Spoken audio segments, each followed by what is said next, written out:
Welcome to opening day, everyone. How's everyone doing? I see the chat popping off already. Eldorian with what was it, 5 gifted I saw, I believe.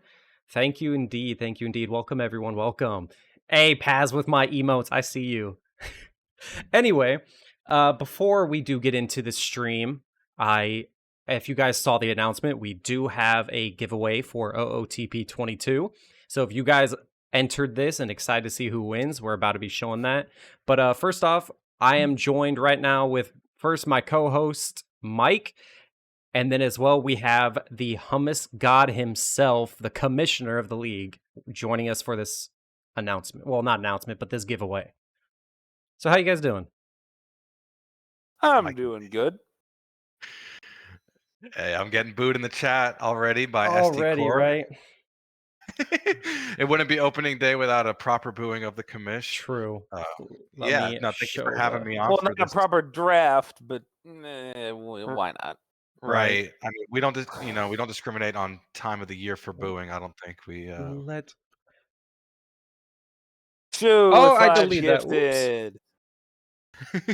Shoo, yes. Shoo out here? Wow. Okay, look at you, Shoo. Gifted. Gifting to the Goompa, Joey Burrow, Sharkstrong, don't know who that is, Rodicus, and Greg9. Thank you, Shoo. All right, let's see. Let me do a little window capture. Hopefully, it's gonna. Oh God. There we go. I think Hummus would be. Well, after today, I think Hummus is Manfred Babs.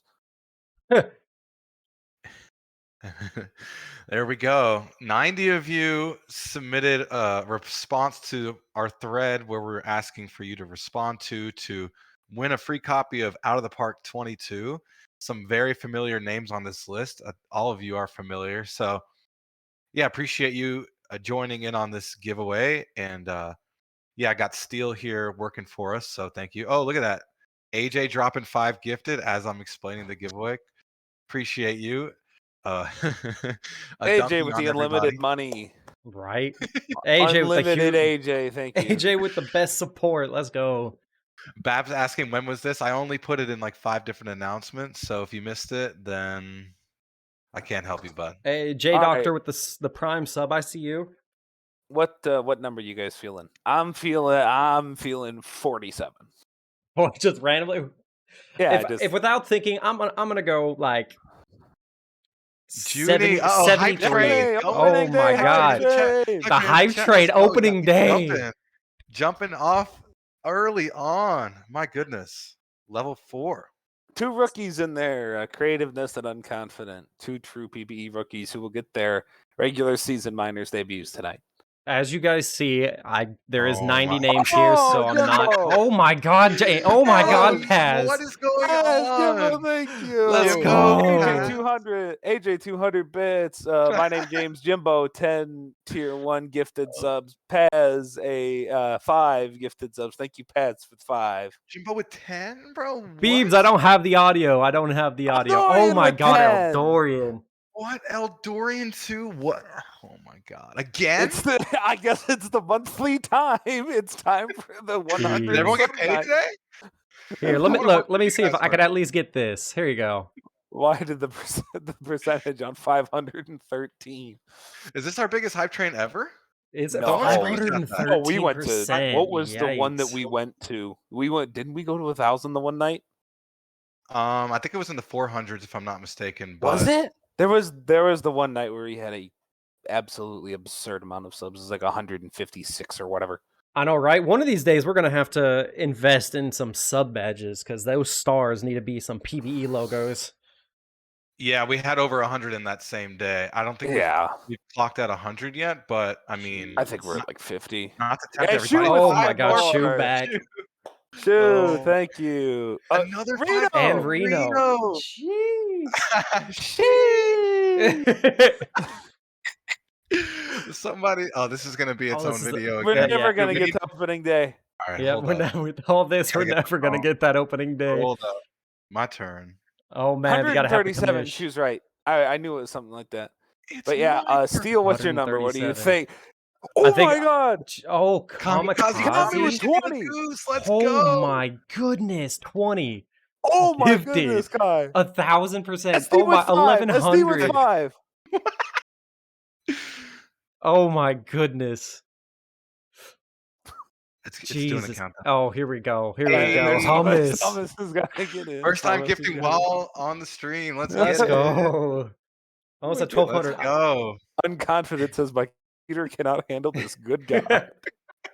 We really bow out here. Not even gotten to even the giveaway, and out here everyone blowing up the stream. Let's AU go. Gold is very upset.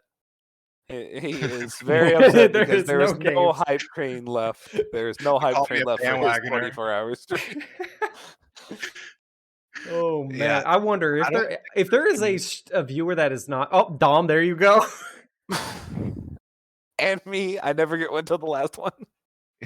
What's up with Oh that? my That's goodness. so I don't unlucky. know. I never get one. Look, I'm not even on it either. Look, not Yeah, not Mist even didn't get Reno. one either. I'm Reno sorry, Mist. Reno gifted, but he didn't get any himself.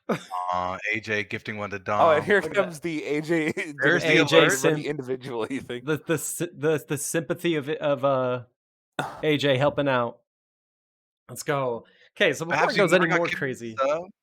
Babs, imagine I'm getting sorry, gifted. Oh my goodness. Aw. Gifted a sub to But Miz thank you, and AJ. Mike. Add more Thank you, emotes. AJ. I've been subscribed to this channel for 3 months, so I'm gifted sub. Gee, I'm telling you. You know, I Musha, enjoy thank it. you, Musha with the Musha. 5 tier 1 Musha. gift. Musha with the 5 Eldorian with the one of this obvious. Sheesh. We really out here not about to do this stream, are we? It's been Yeah, 10 like, we've been minutes. live for 10 10 minutes. minutes. Baseball, what's that? 1,347%, y'all. Beaver with the prime sub. Spoilers, people are this is turned today. I'm this is not turned sure into a why you guys- podcast. Shoe You guys won think the people are hyped? Babs. Go Swifties. 13. We're hyped for opening day, 63. baby. 1363. Babs with the sub. Uh, Jeez. Oh Shoe my gifting to his general Lord. manager. Wow. Yeah, Jeez. Tacos, I think you should. Is this him trying to butter up to his GM? All right. All so right, well, before about anything this goes giveaway. too crazy, right? Anything goes Sloths, too. thank you, yeah. Prime. Oh my Sloth. god, the prime sub. Sorry, Steele, did you decide you want to spin it once? You want to do 3 spins? I with the mean, random I'm fine either way. Hey, look, Are you Bauer gonna out. go with the generator? Bauer Yeah, getting to give? No, Bauer out here saying, so we gonna play games. AJ Yeah. has now Oh, gifted man. 194 subs. little Jeez. Yeah, wow. God. All right, so you guys see there's 90. There's 90 people. I do have the random number generator open. If I could get this working. 1 to 90. Let me fix the screen capture. Hold on. No rig, I said 47. I said 73. So, Hummus, what's your official prediction? 33, Alonzo Mourning. oh my All right. goodness. There's 190.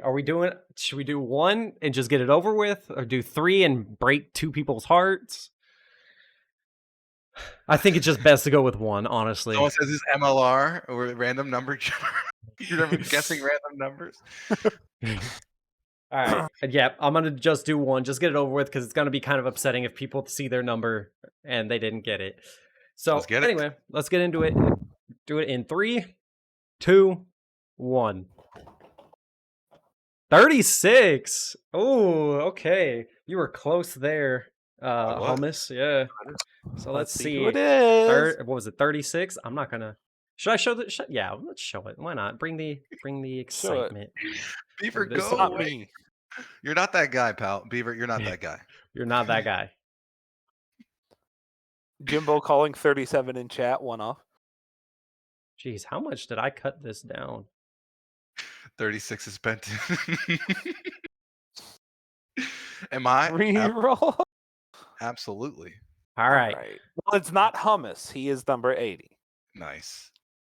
I'm happy. Going it was up not and me. up and up. Ooh, 40, 39, 37. The next one up. Nat 12. The winner Nat 20. is Bex. Oh, Bex, let's go. Let's go. Cross League Oven on the mod team. Hey. Shout out to Bex. Bex with the Hey. W. Big dubs in the Rigged. chat.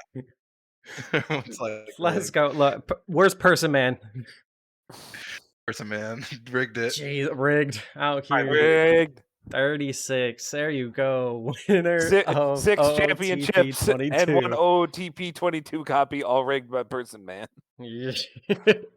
Bex, I will message you the code later tonight. I know you're in the process of moving, so hopefully this helps with the move. A little gift from the PBE. So, yeah, thank you for being so involved, even though you run a different league. You know, you're on the mod team, in the sim server, just, always helping out. We had some drop off with our mod team head last season, and she came in and did a lot of payouts when people weren't able to. So, thank you, Bex, and congrats on winning this game. Oh, Jeez, shoot. man. So cruel. God, AJ. What Man. happened? Okay. So AJ with 3 while we were doing that. Thank you very much. Eldorian with 1 while we were doing that. Thank you very much. And Shu with the meanest comment of the night so far. Whew, okay. And I'll drop off now, but let's play ball. And Shu, you're not that guy, pal. You're not that guy. Am I? Absolutely. Okay, before I do hop into it, I did get contact by Enoch to go to what team is Jagger Philly fan again? Did he change teams or is he still Providence, I'm pretty sure. I Oh, think he signed to Providence. I'm about to say, do I have to fix the Providence crabs? Kidding. I'm totally kidding, guys. Don't come after me. Yep, he did. Jagger Philly fan. Go to the editor and make sure his eyes. And will Let's you see. reshare your screen to me Oh yeah, I need to do that, huh? here in the back end? There you go. Boom. So while we're doing this, opening day, everybody. Opening day for Hype Train Chaos. Thank you, Dirk Kuno, again on the road to 200. Personally, thank you, AJ. Yeah, opening day, a new season 26. This should be very fun. As an Apex and as a Hepcat, I am very much looking forward to this. This is going to be a very fun season, particularly, I'd like to think, in my division, in my Majors division, in the Champions East. And we have Champions East action. We have all inside division action to get things started here tonight. Man, I see there's a lot of information by the stat team. I don't know how much we should be reading or if all, because there is a ton for opening day. Why not? Like, it's kind of like a coverage of what happened the off season, correct? Yeah, to some degree it certainly is, and we'll get into that. Oh yeah, for the games. Okay, yeah. We'll get into that into the game notes. And of course, I'm going to ask for the first game because the first game is gonna be Of course. Gotta be my team. Gotta watch my team lose. Yep, it's New Orleans and it's Cancun. Of course, man. Gotta start the beginning of the climb, you know. Hold on, I did unplug my headset real quick, so you're not gonna hear. Of course, what doesn't happen unless there's an error, so they're not gonna hear you for a quick second, Mike, and I'm not hearing you either. So let's see. I'm glad I left the Toros. Oh, well, I heard that as soon as it came back. What? Wow. What did I say? Mhm. No, but while we're waiting for this, while he is fixing things, while Steel is fixing things, everybody in the chat, fire up. What are you most looking forward to about this season? Are you looking forward to your rookies? Are you looking forward to your player? Are you looking forward to your team? What are you guys looking forward to about this season 26? That. Whoa, what was that? Oh, a new follow by Dude Man. Let's see. The Indy 35-1 payout. I totally agree. Apparently, someone has done the math. If Indy wins the division, the casino has to pay out $750 million. Wait, what happened? The odds for Indy to make the playoffs is 35, or to win the division is 35-1. And apparently, according to some general manager who shall go nameless, if the Apex win the division, the casino has to pay out $750 million to everyone who went on the.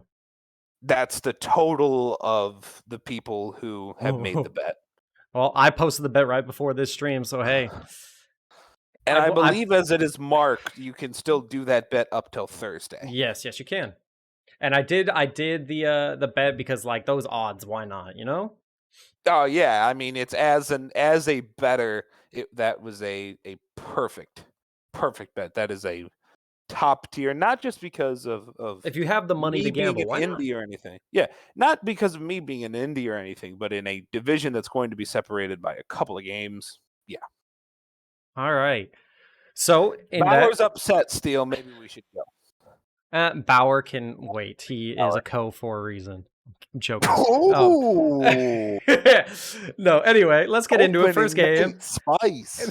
I can't say anything. Bauer did make this lineup, and he put me batting leadoff. So I mean, much love, Bauer. Anyway, let's get into the quick notes by the stat info, specifically from our good man Twitchy Ernie Witt making his rookie debut, as well as a couple other players on our team. But I'll go into that. Big things to state about each team. New Orleans reliever James Pleasant won reliever of the year last season. He went 2-2 with 20 saves and a 2.11 ERA and 98 1/3 innings. Gustav Borgard won Gold Glove for his defense in left field. J.R. Cook won Silver Slugger at second as he hit 16 home runs and had 58 RBIs. Shortstop Paulo DiStefano Jr. also won his Silver Slugger, hitting 25 home runs and driving in 91, while Gustav Borgard had 19 home runs and 82 RBIs, as well as Johnny Times 2 with 10 home runs and 73 RBIs, one at left field and DH, respectively. Cancun is going to have several players making their major league debuts this season, led by the second baseman Caden Kaleen, catcher Ernie Witt, and shortstop Wallaby Hickcombs. While there's a little pressure on these rookies, they should each be significant upgrade to the Toros. Last year, their second baseman Michael Fitted was worth negative 1.2 WAR. Lonnie Anderson, the catcher, was 0.7 WAR, and Pawa Loette Joe was at negative 1.3 WAR. So these new rookies don't really have much pressure on them, but they can make an early impact starting off the season. Very good. As you guys see, that should be no surprise. Everything is looking New Orleans. I don't know if they have any of the mods in chat want to put out a prediction so we can get those started, but as we see, first game of the season, this is primetime 1. So if you guys did your prime times, hopefully you did. Oh, the prediction already went? I didn't even see it. Dang. Yep, it did. What was the prediction anyway? Doing game was who's going to win, Rougarous or Toros? A whole lot of the money went on the Rougarous. I'm sorry to tell you. Oh, no, but I'm actually shocked to see those Toros votes. But anyway, making sure everything's good. We're still at Bowie Wowie Stadium to start off the year. Make sure BNN is on. Yes, where is BNN off the top of my head? All the way at the bottom. That's right. And then this year, as part of a new Stats Team initiative, this is the only time I'll say this, we have little notes that we can insert throughout the game, and I will be inserting those. Okay, cool. Anyway, let's head on into the game with Aiden McDougall and Leo Robert pitching respectively for each team. First up, it's going to be Leo Robert on the mound up against Gustav Borgard as the pitch goes, and that's going to be a base knock. And why do I not have audio? But oh well, I'm sorry if you guys hear nothing. DiStefano Jr. is going to hit a pop or a fly to the center fielder, and it's going to be caught for out number 1 as Borgard tagged up from first and moved on to second. J.R. Cook watches strike 3 go right past him, and quickly we're at 2 outs with a runner in scoring position for Vidal Valor as he grounds out to the third baseman for out number 3. Let me see if I can fix this audio issue because that's kind of boring to not hear any audio whatsoever. It should be only. And while he does that, I can tell you about Aiden McDougall, a 16-game winner from last season, 16-7 with a 3.50 ERA. Cancun, who you saw pitch in the first inning, counters with Leo Robert, 4-4 in 70 innings. Interesting thing to note about this matchup, McDougall versus the Toros. The Toros line up 34 and 145 in their collective careers against Aiden McDougall, which surprisingly for this unit is actually better than average. Aiden McDougall's career opponent batting average against is 226. This collection of Toros hitting 234 against him. That is the past 3 seasons against Aiden McDougall. So very interesting. It's not quite blowing him up, but they've had his number better than other teams in the league.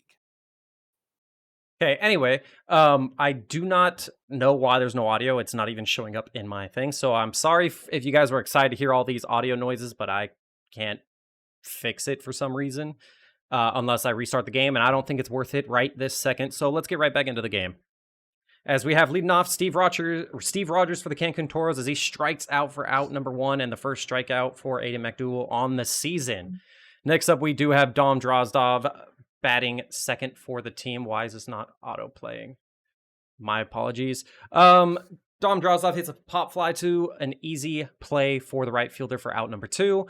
And then we have Nero Esposito going to watch strike 3 go right past him. And the Toros go 1-2-3 as we head to the top of the second, back to New Orleans.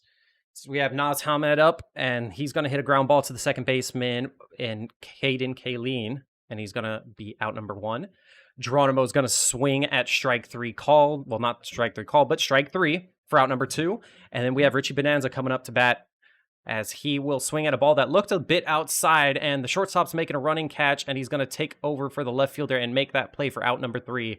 So that's going to be a 3-up, 3-down inning for Leo Roberts, starting off pretty well for the Toros as they were acquired last season via a trade in Dasani Voss. And Peter LaFleur is going to ground out to the second baseman for out number 1. Ernie Witt's first at bat as a rookie is going to ground out into a long ground out to third baseman. Will Fisher is going to ground it to the shortstop, and that's a 1-2-3 inning for Cancun as it's not looking good so far for Cancun. They need to wake up. I know it's the beginning of the season, but hey, we need something rolling.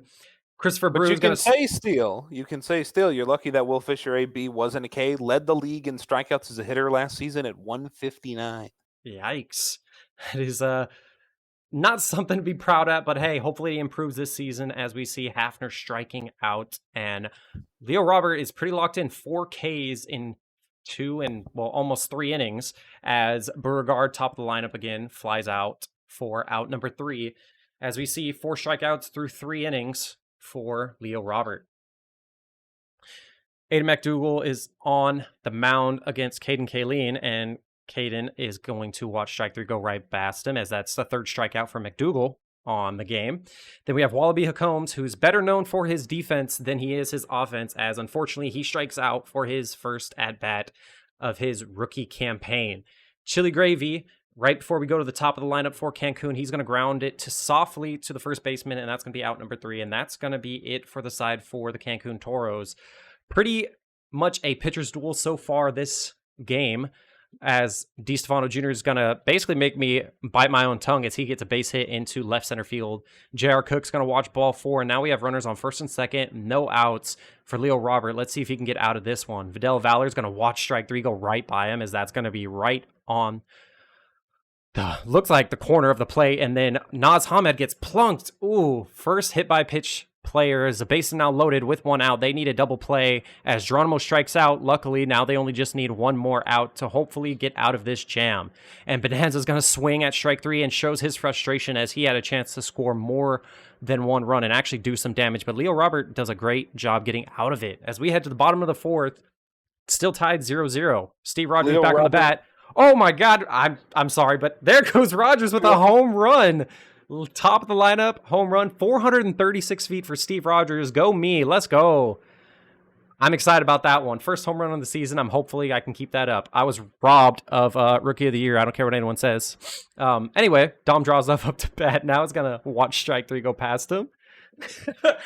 Anyway, did you have anything to say there, Mike? I know I cut you I'll off. just say it when we get to the top of the inning and we see New Orleans again. All right. Nero Esposito is going to hit a little bloop fly ball, but is caught by the second baseman for out number 2. And Peter LaFleur is going to ground softly, and the pitcher is going to play that himself and make the throw for the out. As you see, Cancun is now up 1-0 from a leadoff home run from Steve Rogers. And what I was going to say, perfect timing, as Robert gets another K. He's at 8 now through 4 1/3. That is already 2 better than the Toros' average per game last season as a team. They were at just 5.9 rather. K per 9 as Todd Hafner lifts that one into right. That's gone 1-1, quickly tied back up. That's unfortunate for Leo Robert after you were talking so much praise. And man, Sucks to see him go, but the first run was going to happen eventually for him as Gustav Beauregard strikes out and Leo Robert gets back into that, focus mode so he can get back into the game. Does not want to let go many home runs as he strikes out another. Paulo DiStefano Jr. is going to hit a high ball to left field, and it's going to be caught for out number 3 by Nero Esposito to end the side. Ball game is tied with New Orleans having 3 hits to Cancun's 1 and only solo shot. See at the out-of-town scoreboard, you see Nashville is up currently 3-0, top of the 5th. Seattle's beating DVS 5-1, and New York Voyagers are beating Providence 2-0. As we just saw, Will Fisher does strike out for the second out of the inning, and then we have Caden Kayleen striking out for the third. Not too much going this side, batting-wise, for Cancun as we head to the top of the 6th. Things going right on through. See if they bring Leo Robert back on the mound, and they do, as J.R. Cook hits a ground ball and a diving stop by Hacombs, but he wasn't enough to get him there. Vidal Valor up, but J.R. Cook steals safely. Valor gets a ground ball, another diving stop by Hacombs, but couldn't get the out. Runners on the corners, no outs, as there's a pop out to the third baseman for out number 1. Geronimo is going to ground to the second baseman. Will they turn 2? They got 1, but Hacombs didn't throw the ball as a runner scores for New Orleans, and that's unfortunate. That looked like an easy chance of a double play there as Geronimo steals second with ease, and Bonanza gets on with a walk as he got a runner in scoring position with 2 outs. Make that 2 runners in scoring position while Leo Robert walks a batter, and they do bring in a pitching switch as Barry B. Benson is now on the mound with bases loaded and gets out of it pretty easily with a pop fly to the second baseman to end the side, and that render is pretty scary for Barry B. Benson. So we head to the bottom of the 6th inning as New Orleans is winning 2-1. Hacombs going to hit a pop fly to the center fielder for out number 1. Chili Gravy's going to swing at strike 3 for out number 2, and we're back to the top of the lineup for Steve Rogers, who has the only hit for the team so far, as he is going to strike out swinging for end the side. McDougal locked in, as it seems. 8 Ks, or now 9, after that at-bat through 6 innings. Ryan Shue is going to check his swing, and it's going to be checked up successfully as he gets a walk, as they only had Barry in for 1 batter and pulled him out. The Dion special. Dion special. And then Ryan Shue's going to go on and strike out Paulo DiStefano Jr. as well as J.R. Cook, and now he's up against Vidal Valor. But before that, Beauregard's going to steal second, and then Vidal Valor's going to hit one that's deep into the gap over a jumping... Oh, that was caught! That was caught! Oh my God, that was a jumping right fielder. Who was that? Dom Drozdov making a wonderful catch to rob of a 2-run home run. I was sure that was gone. The man who made the play is now up to bat as he hits a kind of a lazy fly ball where the right fielder had to run up, but he does make the play for out number 1. Esposito now. He's going to swing, and that's going to drop in for a base hit for him right in front of the center fielder as he has 1 on, 1 out. Peter LaFleur up. Swing. Strike 3. As we have Jose 43 in now for New Orleans as he got his first and now second strikeout up against Ernie Witt, and that's going to end the side. So we head to the top of the 8th inning with Ryan Shue still on the mound as he's going to have Hamed ground out to the second baseman. Geronimo is going to hit a shot down the side, diving try by the third baseman, but couldn't get there as that's a base hit for him. Bonanza's hit a ground ball to the shortstop, and that's going to be a successful turn 2 there. Let's go. That's how you guys do it. And that's going to retire the side. Nothing but the 1 hit for New Orleans that inning. So if you look back into the out-of-town scoreboard, Sarasota's beating Indianapolis 4-0 as Will Fisher's going to fly out for out number 1. Nashville's beating Detroit 3-1. DVS is taking the lead against Seattle 9-6 as Caden Kayleen is going to strike out swinging. And if we can get back to it, Voyagers are beating Providence 7-3. Wallaby Hacombs is going to take ball 4 to get on base for the first time of his little rookie campaign, and Chili Gravy is going to swing at strike 3 as Hacombs got on base but couldn't really do much. OBX beating Buffalo 3-1. I believe it's the head to the bottom of the 9th. And then we have Brew going up against Ryan Shue for his 3rd inning of work here as he gets a base knock. Todd Hafner. Before that, Brew's going to go for a steal, and he's there successfully. Hafner now is going to hit a shot, and that's going to go past the first baseman. And will that score the runner? It looks like it has enough distance, and it just barely does. That's going to add another run to New Orleans' lead, as it's looking pretty grim for Cancun. Beauregard strikes out. There's a runner on second with one out. DiStefano Jr. up to bat, and he's going to ground to Wallaby Combs to turn the throw and make the out. And then we have J.R. Cook hitting a high fly ball. The center fielder is running back and is going to be caught over the head. Wow, that looked like a pretty difficult catch there, but he makes it look easy as we head to last chance for Cancun as New Orleans leads 3-1, and we have the top of the lineup here for Cancun as Steve Rogers going to hit a fly ball, and that's going to look like a routine catch by the center fielder, and it is for out number one. Dom Drozdov now facing against Jose 43 as he works a walk out of that at bat. Nero Esposito marks the tying run for the game. He's going to swing at looked like a breaking ball that broke out of the zone for out number two. Last chance, Peter LaFleur, tying run up to bat as he's going to hit a pop fly, and that looks like that's going to do it for us, folks, as New Orleans going to take this game 3-1 against Cancun, a way to start the season after what seemed to be a pitcher's duel to start off. It kind of did end a pitcher's duel, but offense for New Orleans did wake up in the second half for sure. As you see here, two-hit game by Todd Hafner with 2 RBIs for him, and then as well for the Toros, the solo home run by Rogers, probably the best batter on that side for the game. Pitching, McDougal got the start in the win after going 6 full innings, allowing 1 earned run and getting the win. Leo Robert got his first loss of the season after going 5 2/3 innings. Pitch, allowing 2 earned runs. Your player of the game is Aiden McDougal. Now, this, of course, is one of the poorer hitting teams. I think even you, Steele, will have to agree with that. But yeah, New Orleans, best team in the PBE last year. Strikeouts per game, 9.3. They struck out 14 there, so they will hope to keep that K rate up near 10 once again. Wow. So let's head. Also, yeah, ladies and gentlemen, we do have some things. We have a new thing we like to call Milestone Watch, or at least I like to call it. And I have in my grubby little hands some important milestones that I think we should be looking for throughout the stream. I think the primary run for right now, there's 2 primary runs. Fairleigh Hank is 5 hits away from 1,000. He's playing for the Scorpions, so we'll have to pay close attention there. And pay attention to the Detroit Demons. Scott Poe is 12 away from 2. Actually, that should be 2 away from 250 career home runs. Dang. As we head into the games here, as we see, New York Voyagers have beaten the Providence Crabs 7-3 with a 5-run 7th inning for the Voyagers to basically solidify their win for them. Looking for Providence, they had a 2 RBI game by Giannis Crustis for them, and then for New York side of things, we had a 2-hit game by Menard, but a 3 RBI game from Weedham Boys. Doing some work, they are.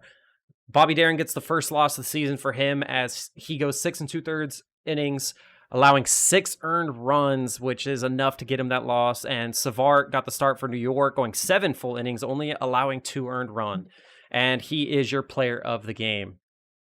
Moving right along, we have the Outer Banks Aviators against the Buffalo Surge. Aviators get their first win on the season in a close one, 3-2, as Surge had a chance to come back. Only got 1, but could not get the second to at least tie it. Down to hitting side of things, we have a 2-for-3 game with 2 RBIs by Hunter Geist. Good outing by him, probably the best, but as well, you got Dub City getting 2 hits. For Buffalo, you have 2 hits from Spock, or Spock, as people just call him. And then going down to the starting pitching, or to the pitchers, we have Walker Cato getting the W, going 6 1/3 innings, pitch allowing only 1 earned run for Outer Banks. And for Buffalo, Balkin gets his first loss in the season after allowing 3 earned runs in 6 full innings. And your player of the game is Hunter Geist. Next up, you have the Vandals at Maui Makos, as Vancouver does get the win on this one in kind of blowout fashion. Had 4 runs in the second, as well as 4 more in the ninth, just like they even needed that many runs. But hey, that's a way to get that offense rolling to start the season. Going down to hitting for Vancouver, we have a 3 RBI day coming from Herb Sessions, as well as Jackie Daytona going 3 for 4 with 3 RBIs himself. Maui's side of thing, we have a 2-hit ball game from Nakia as a couple hits by basically half the other team, or half of the rest of the team. Vancouver's pitching, Johnson got the start, getting a W this time around. 8 full innings, allowing 1 earned run. Great outing by him. Maui had Evans getting the start, getting the loss after allowing 1 earned run in 5 innings. Ouch. That's upsetting to see. And your player of the game is Jackie Daytona. Oh, it was his first career game. Jackie Daytona, 3 for 4 and a home run, a double, and 3 RBIs in the first career game. Thank you, Shu, for that. I did not realize that. Missed it the first time around, but good outing. Next up, we have the Sloths with their new logo against the Boise Raptors. As the Sloths are going to win this one in shutout fashion, 7-0. As looking good for San Antonio, not too good for Boise. We have a 3 for 4 game by Christy Abbott, as well as 3 RBIs coming from Jimenez. Boise, we have a lot of single hit games by a couple people, Sabor, Bland, Rodriguez, and Beauchamp. Yes, I'm still going to call you Beauchamp, even though I know it's Beecham. Windsor getting the start for San Antonio, going 8 full innings, allowing no earned runs, and getting the W after only striking out 4. And Lucas got the start for Boise, going 6 2/3 innings, allowing 5 earned runs. Your player of the game is Nolan Windsor, respectively. That is true. Why did they pull Windsor? Who knows? It is OOTP. Next up, we have Sarasota at Indianapolis, as Sarasota is going to win this one 4-0. A shutout game, as Apex only got 2 hits on the day. Ace Carter went 2 for 4 for Sarasota with 3 RBIs, as Indianapolis, the only hits came from Franco. Down pitching, Garcia goes a full game, a complete game shutout for Garcia. 111 pitches, 11 strikeouts, and only allowing 2 hits. Man, that's a great outing. Good start of the season for Garcia. If people have him on fantasy, they're probably happy about that.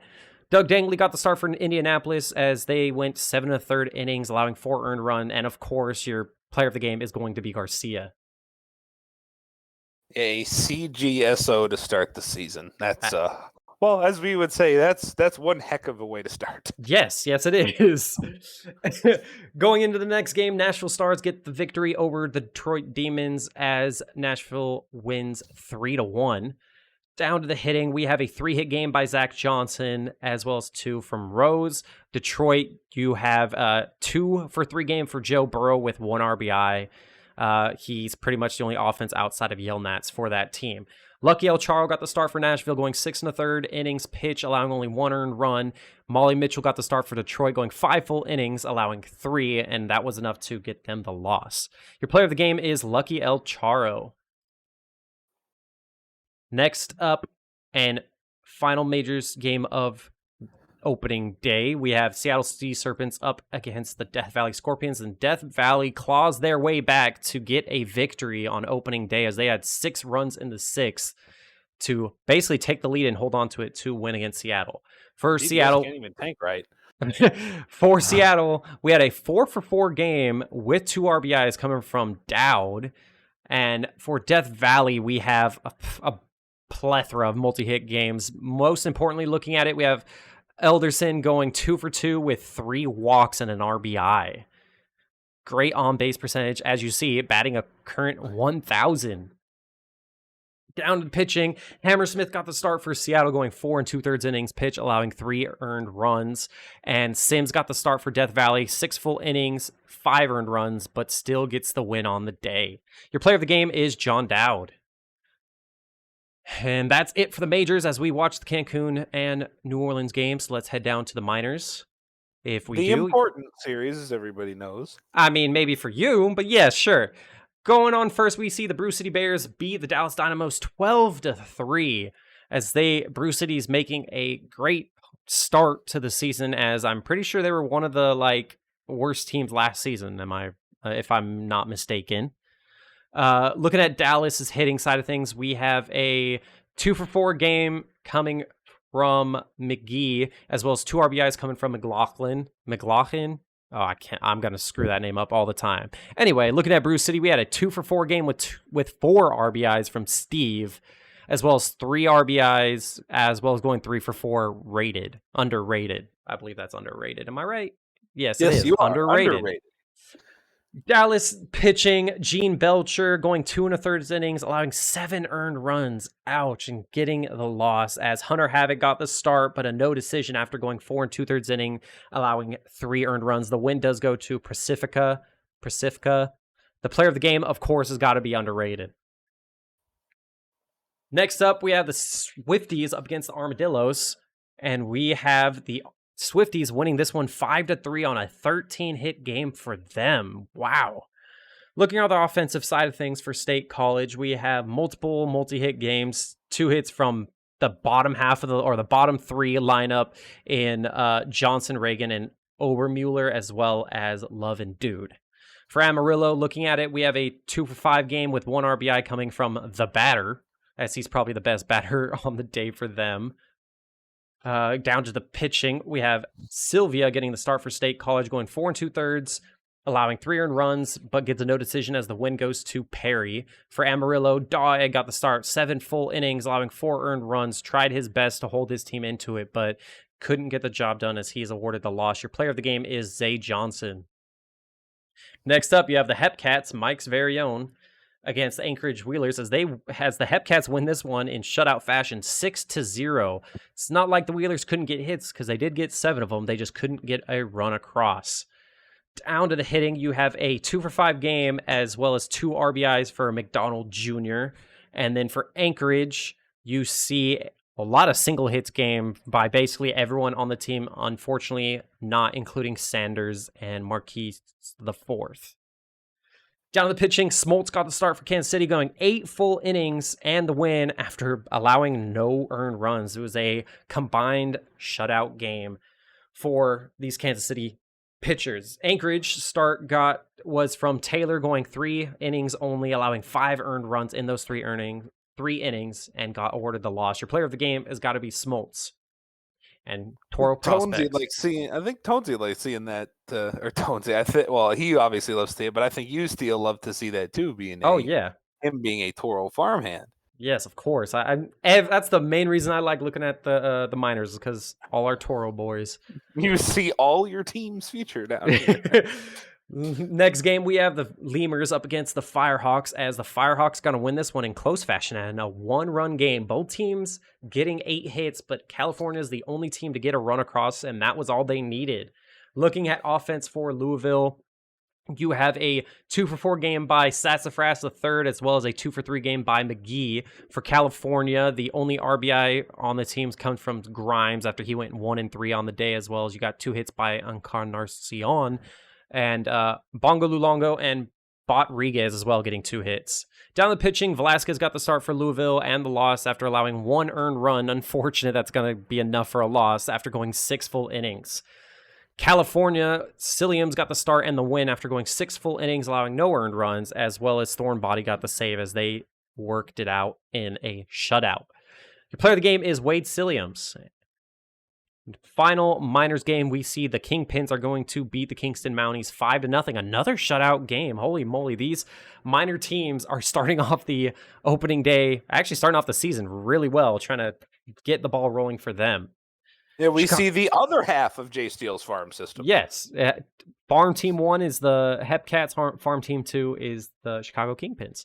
So looking at Chicago's offense, we have a 2 for 4 game from Lane, as well as a 2 for 3 by McCoy with 2 RBIs from him. Hey, McCoy, good doing. I'm watching you. As well as Kingston's hitting, we have 3 hits 1 hit coming from Dupp, Fartinghouse, and Fairnick, as they're the only hits for that team. Pitching, we have Brusdar Lemonade getting the start and the win, 7 full innings, allowing no earned runs. That's what I like to see when I look at another Toros prospect, as Todoroki got the start for Kingston and the loss after going 6 full innings, allowing 4 earned runs. And your player of the game is Brusdar Lemonade. Brusdar in your area. And that's going to do it for opening day as we move on to the second day. As we go to, it is a Nashville versus Detroit game. Let's see, Nashville at Detroit. Nashville's currently 1-0 as Detroit is 0-1 on the season. Mike, go ahead Yes, and sir. take this one away. Thank you very much, Steele. The not quite opening day, but we still like to make money, so now we call it opening week. Nashville and Detroit. Detroit's big headline from this offseason is making some moves. They got Haywood Dinkle as player manager and also just acquiring another great player to fit in with that car. They also signed Scott Poe off of free agency. They called up Jack Brady to try and help them out in the back end of the bullpen to replace an arm that left last offseason in Luke Wright. This should be a better Detroit Demons team than the one a year ago that beat the Apex in the first round and then got bounced from the playoffs, but I'm not so sure that they're better than the other four in their division, and that's just because those teams are all within just small percentiles of each other. But you cannot say that the new leadership in Detroit did not do what they could to try and get this team in the best place to win. Meanwhile, for Nashville, as it is for basically every team in this division, and I say basically, I mean all of them, except Detroit, who with the Dinkle and Poe moves are trying to get some more hitting, it's about the defense. 3 Gold Glove winners were on this team a year ago. Only one of them, I should say, is back. 2 are gone. Jaeger Philly fan is gone off to Providence. Jameis Winston is gone. But hey, Zach Johnson is still here, and that counts for something. Defensively on the other side, Stanley Yelnats, your only Gold Glove winner for Detroit.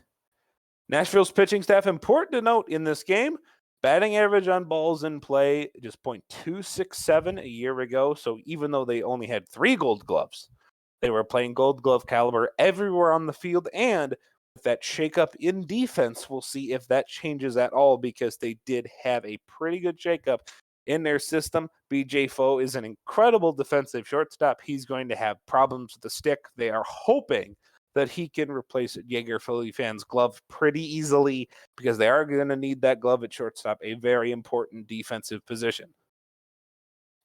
Pretty much even. According to OTP and myself, these two teams are going to be very even, probably in terms of wins and runs and just about everything. I think Nashville might pitch just a bit better, and I think Detroit might hit just a bit better, because now it's Nashville's turn to have a young bottom half. Ricky Vaughn, the right-hander, taking the mound for Detroit, and Taylor Johnson, also the right-hander, taking the mound for the Stars. And you can see the big matchup to look out for.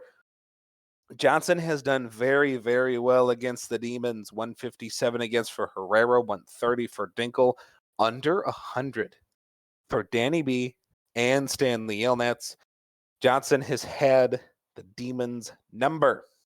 And as you can see by the 4 rookies, Crunk, Luongo, Smith, and Foe, Ricky Vaughn has not seen half this lineup, but the half he has seen has done reasonably well against him.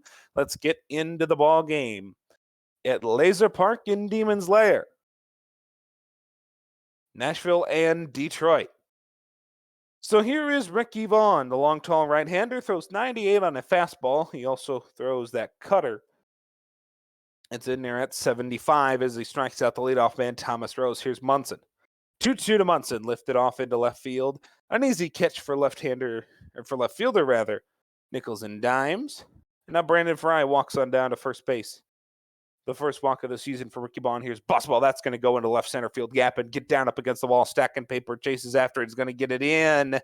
In time, they hold Fry at third. Buswell to second, Fry to third. Zach Johnson going to bounce this off the wall. He can get it done with a stick too, not just the glove. And he gets an RBI double. Zach Johnson, 4 for 6 to start the year. And now Jebediah Crunk going deep. It's out of here. His first career home run. Jebediah Crunk cranks this out after going 0 for 3 yesterday in his debut. He did have a sacrifice fly. He had that 1 RBI, and now he knocks it out of the park. Bongo Luongo strikes out to Ricky Vaughn. Vaughn has given up 4 earned runs here in the top half of first. Not the way to start his season. Let's see what Detroit does against Taylor Johnson. Stacking paper. It's going to fly out to short. Victor Herrera, this is going to go not into the gap. What a nice catch out there in right field from the new man, Jimmy Smith. Haywood Dinkle struck him out. Dinkle not hitting well at all against Johnson. Not the guy you want to see after you go 0 for 4 to start your season. Ricky Vaughn going to K up Jimmy Smith, try and get his mojo back. He's got 2 strikeouts. Now make it 3. Just he's given up 4 runs. Here's BJ Foe lifted off into left field. Now he is 0 for 5 on his season. 0 for 1 today. Thomas Rose, little slap hit. Nice field at the short from Armstrong. Gets it on to first base.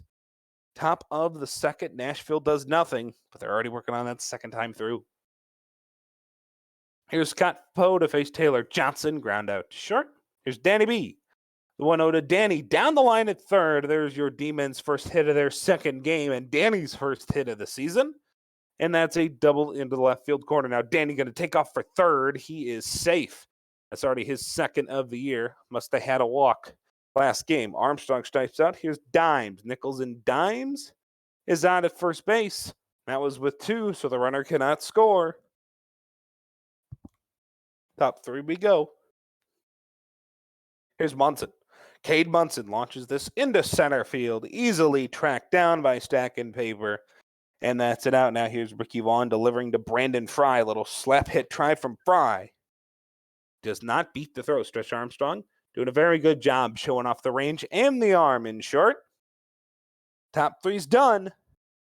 Vaughn is already at 60 pitches. Taylor Johnson, meanwhile, is cruising around at 22, although he will give up the hit to Yelnats. Here's Burrow, went 2 for 3 yesterday. What can he do today? Well, for right now, he can fly out to left field, and they'll bring up Stack and Paper. 0 for 1 on the day, make it 0 for 2. Nice play by Rose, running out in the shallow right to get that ball. Here's Victor Herrera, bouncer to second, on to first, and that is it for a third of the game. Out of town scoreboard check. Danny DeVito is where we find Seattle and DVS Seattle. So again, bottom of the 4th, this score is what it was at the start of our last game. 1-1 Toros and Rougarou. Zach Johnson, another double. He doubled for 2 rupees last time. This time he doubles as the only man on. And now Jebediah Crunk hit a homer his first time. He's going to hit a double his second time. 2 parts of the cycle to get it started for Jebediah Crunk. Great second day for him after not such a good first one. Lulango strikes out Jimmy Smith, strikes out Vaughn, trying to strike out the side and keep some kind of lid on it. Yes, he does. So at least you can paint the positive of 6 Ks in 4 innings for Vaughn, but you cannot paint the positive of the runs allowed as it's sitting at 5. And Haywood Dinkle blasts this into right. His second career home run off of Taylor Johnson. His first career home run as a Demon. And Haywood Dinkle smashes this 428 feet. It's 5-1. Here's Poe. Scott Poe strikes out. 3rd K of the day for Johnson.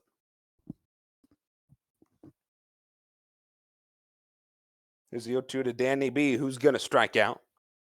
Out of town scoreboard check real quick. We didn't check them last game. We'll check them now. Sarasota up 2-0 over Indy. Here's Stretch Armstrong. Grounder to Rose at second. On to Lulango at first. So far, the Nashville defense has been very good. Johnson just giving up the homer. It's the lone run the Demons have. Here's Thomas Rose. First pitch to him. Nice diving stop by Haywood Dinkle. And now here's Munson. Cade Munson. That is a rocket into left. You can kiss it goodbye. 430 feet. The catcher loads and fires with the bat. Got the head of the bat through quickly and sent it on its way up into the atmosphere. Here's Brandon Fry, who strikes out. He's going to need to have a good season. Had a bad one last year. A very disappointing one. Part of the reason Nashville was not as good as they could have been. They're going to look for him to have a bounce-back season. So far, not the case through 2. Duckworth Lewis in your ball game now. Lewis getting 2 outs there, so Vaughn's day is done. 6 earned runs for Ricky Vaughn as Nichols and Dime starts out the 5th with a double. 3-2 to Stanley Yelnats. That's up into center field. Nice catch by Mr. Zach Johnson.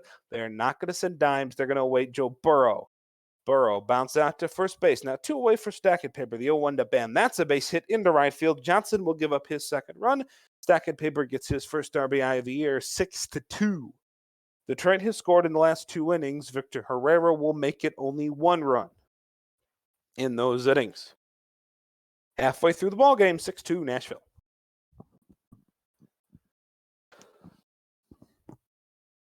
Here's Johnson with Duckworth Lewis. He checked it up, did not bring the head through past home plate. So that's Jebediah Crunk. Nice diving stop. Another stop from Stretch Armstrong, playing like a Gold Glover with great range out there. Good pathing and range. A long flyout for Luongo will move Johnson to third, who is on a tear to start the season. Jimmy Smith grounds to Armstrong, a busy man. Deep in the hole at short. 6-2 we stay, but how about Zach Johnson's day? Here's Haywood Dinkle. Homered his last time up, and Johnson plunks him. That can't feel good. Here's the 1-0 to Scott Poe. Not going to make him pay for it because of some more phenomenal defense from Zach Johnson. Brothers on the mound and behind him in center field. No greater level of trust between those two and all of the PBE, I'd think. Cade Munson throws out Danny B. So Danny, 3 stolen base attempts on the year, 2 of them successful, 1 of them not. And Duckworth Lewis gives up BJ Foe's first career hit. Now here's the first pitch to Rose. That is by Stretch Armstrong. He can only make so many dive-in plays, folks. First and second, the 1-1. Bunted by Munson. They will get him at first. For Brandon Fry, the 0-2 to Fry. He struck him out. I don't really like the bunt with Fry behind, who had a bad year last year. He's struggling again to start the year. I think they just should have hit with Munson. He did hit a homer his last time up. Doesn't pay off. Buswell flies out to right. Opportunity squandered. 0-2 to Stretch Armstrong from Taylor. Johnson got him on the inside corner. Came with the heat, 100 miles an hour here in the 7th. Nickels and dimes, opposite hand, too far inside to the lefty. 3-1 to Stanley Yelnats. This is crushed into right center. Yelnats gone. 6-4. Stanley Yelnats got underneath of it and let out a yell as he flipped the bat across his shoulder. It made it 6-4. All right, and that's it for Johnson. So 4 earned runs for Taylor Johnson today. Cletus McFlorida Man will now step into the ball game. He lets on Joe Burrow, and now Ben Stackenpaper gets a single to right. They're going to try and get Burrow to third. Yes, they will. Here's Herrera, the 1-2, Victor Herrera. This is into the gap. That's going to score 1. 1 run away is Detroit. 6-5. This is going to tie the ball game. Herrera with a triple, his first hit of the season, ties the game. A run inning. Haywood Dinkle struck him out, did McFlorida Man.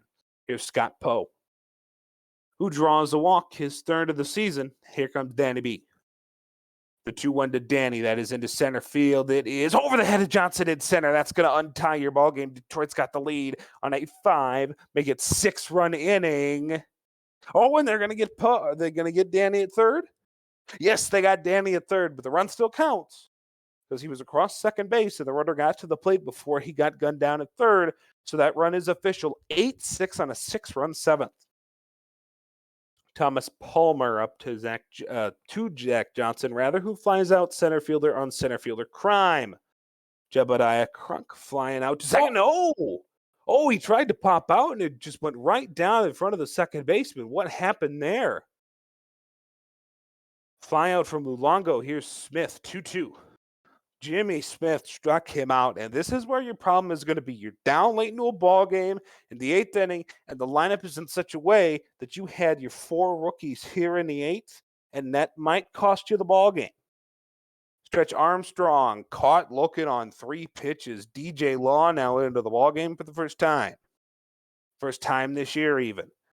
2-2 to Nickels and dimes. First, tap of the bag. Nice play for Luongo. And now here's Foe, who's Yelnats, who strikes out. It's Foe to lead off the next inning and the possible final inning. BJ Foe, Thomas Rose, and Cade Munson to face Thomas Palmer. Here's BJ, who flies to center. Do you take out Palmer here? No, you don't. You leave him in. Thomas Rose struck him out.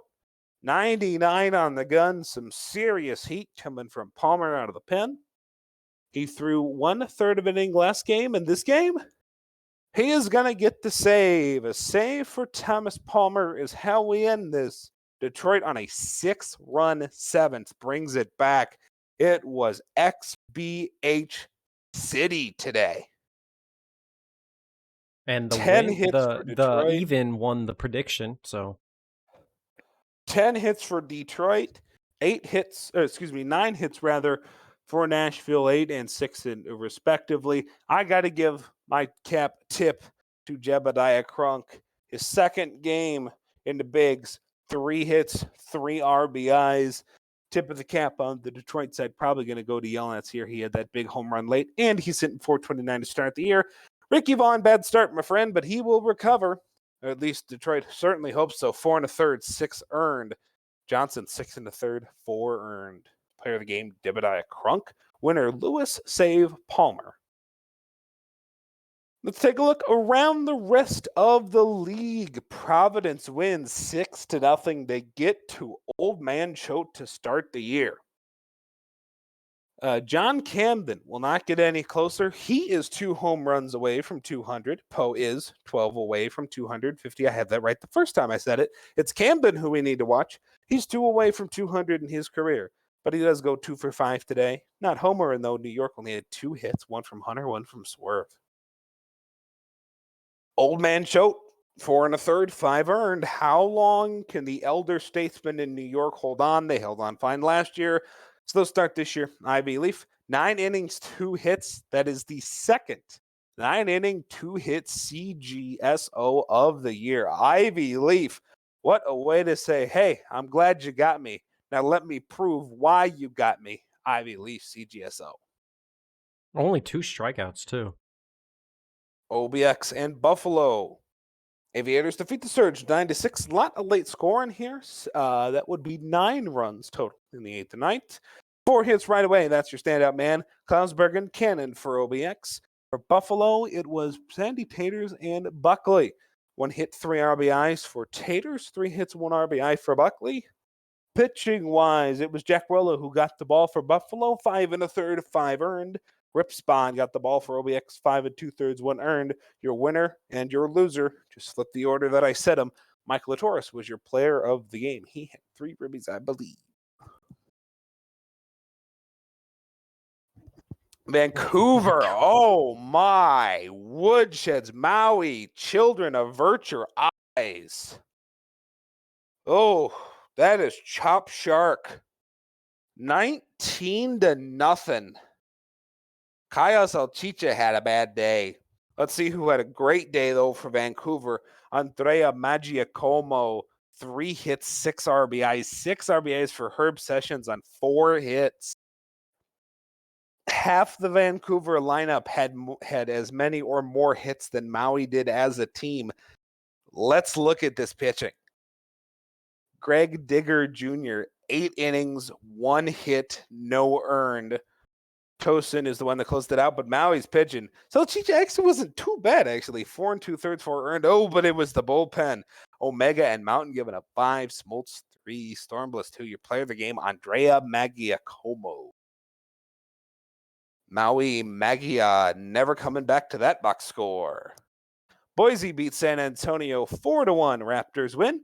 Westfall, Sabor, and Pluto, 2 hits each for the Raptors. San Antonio has 2 for Christy Abbott. Raptors starter VV Zielman back, 6 innings, 1 earned run. Nice one there. Matthew Paul with the hold. You're going to see a lot of those this year, methinks. John Rader, 5 innings, 2 earned. Zielman, your player of the game. Donnie Toasties, his first career save. Let's get over to the Champions Conference. And the Apex get shut out in back-to-back games. We never knew how to hit, so you can't say we forgot. Apex get just 6 hits as a team against Sarasota, who loaded up in the offseason to try and win this division. 9 hits as a team, a hit and 2 RBIs from Junie Panda, 5 RBIs as a team as well, and a nice amount. 4 walks spread out. Ace Carter, 3 stolen bases and 2 hits, 2 RBIs. Nice day for him. Wow. Let's look at your pitching. It was throwing no hands. 6 1/3, 2 earned runs. You need to calm down. Debut out of the bullpen, 2 innings, 2 earned. Torkelton, 8 2/3, 6 hits, no earned. What is with all the starters in these incredible performances? My goodness. Thought maybe it was going to be Ace Carter. It's not. It's Torkelton, your player of the game. Torkelton got one more out. That would have been your third CGS. So we saw Dallas and Detroit. You can skip right over that. What we didn't see was a 13-inning game between the Sea Serpents and the Scorpions. Did you just say 5-3 your Dallas and final here. Detroit? I meant to say Nashville. I don't know what I said. I meant to say Nashville. I could Oh have my said extras. Dallas. Yeah, all my extras indeed. There's Steele 13 here, 2 in the top for Seattle. I am Fullman, 2 hits and 2 RBIs. Looks like everybody in the Seattle order got a hit except for Tyler Colvin. DVS had 4 hits from Barely Hank, who is, I believe, now 1 away from that 1,000 mark. Down to the pitching. Farnworth, 8 2/3, 3 earned. Boy, howdy, wouldn't you like to go 8 2/3 and then your team wind up losing the ball game? Woo. Seattle, Danny Sullivan, 6 1/3, 2 earned, and then a whole lot of holds, a blown save by Straight Gas Homie, and then eventually a win by Suchi Dart and Eric Leclerc. Herbie Farnworth, your player of the game. Seattle needing all of the rookie arms. Give all of them. Toros, hey, you got one to steal. At least, unless you're trying to tank, and then that's a bad thing. 3-2 for the Toros. I mean, I'll take it. I talked about Will Fisher's poor strikeouts in last season. Well, he got 3 hits here and only struck out 1 time for the Toros in this ballgame. Paulo Di Stefano Jr., the reigning MVP, 2 hits in 4 attempts. Bayageni, 5 2/3, 3 earned. McQuack, 7 innings, 1 earned. Player of the game is Champ McQuack, your winning pitcher. And it's time for some minors action. Minor League Baseball, what we have today? Well, we got the Hepcats dropping 1 to the Wheelers. The bats went quiet after a noisy start. Rodica Scott, the former Wheeler, 2 hits on his former team. Chipper Slokening, 2 as well. Anchorage had 2 hits from Jimenez and Elroy. Pitching, Glenn Davies, 6 innings, 3 earned. A nice start. Gusto, 6 1/3, 1 earned. Shingo, the save. Huncho Gusto, your player of the game. Now it's time for Dallas, who I apparently said earlier, Dynamo's upset the Bears 4-3. This Brew City team should be really good. They are very underrated.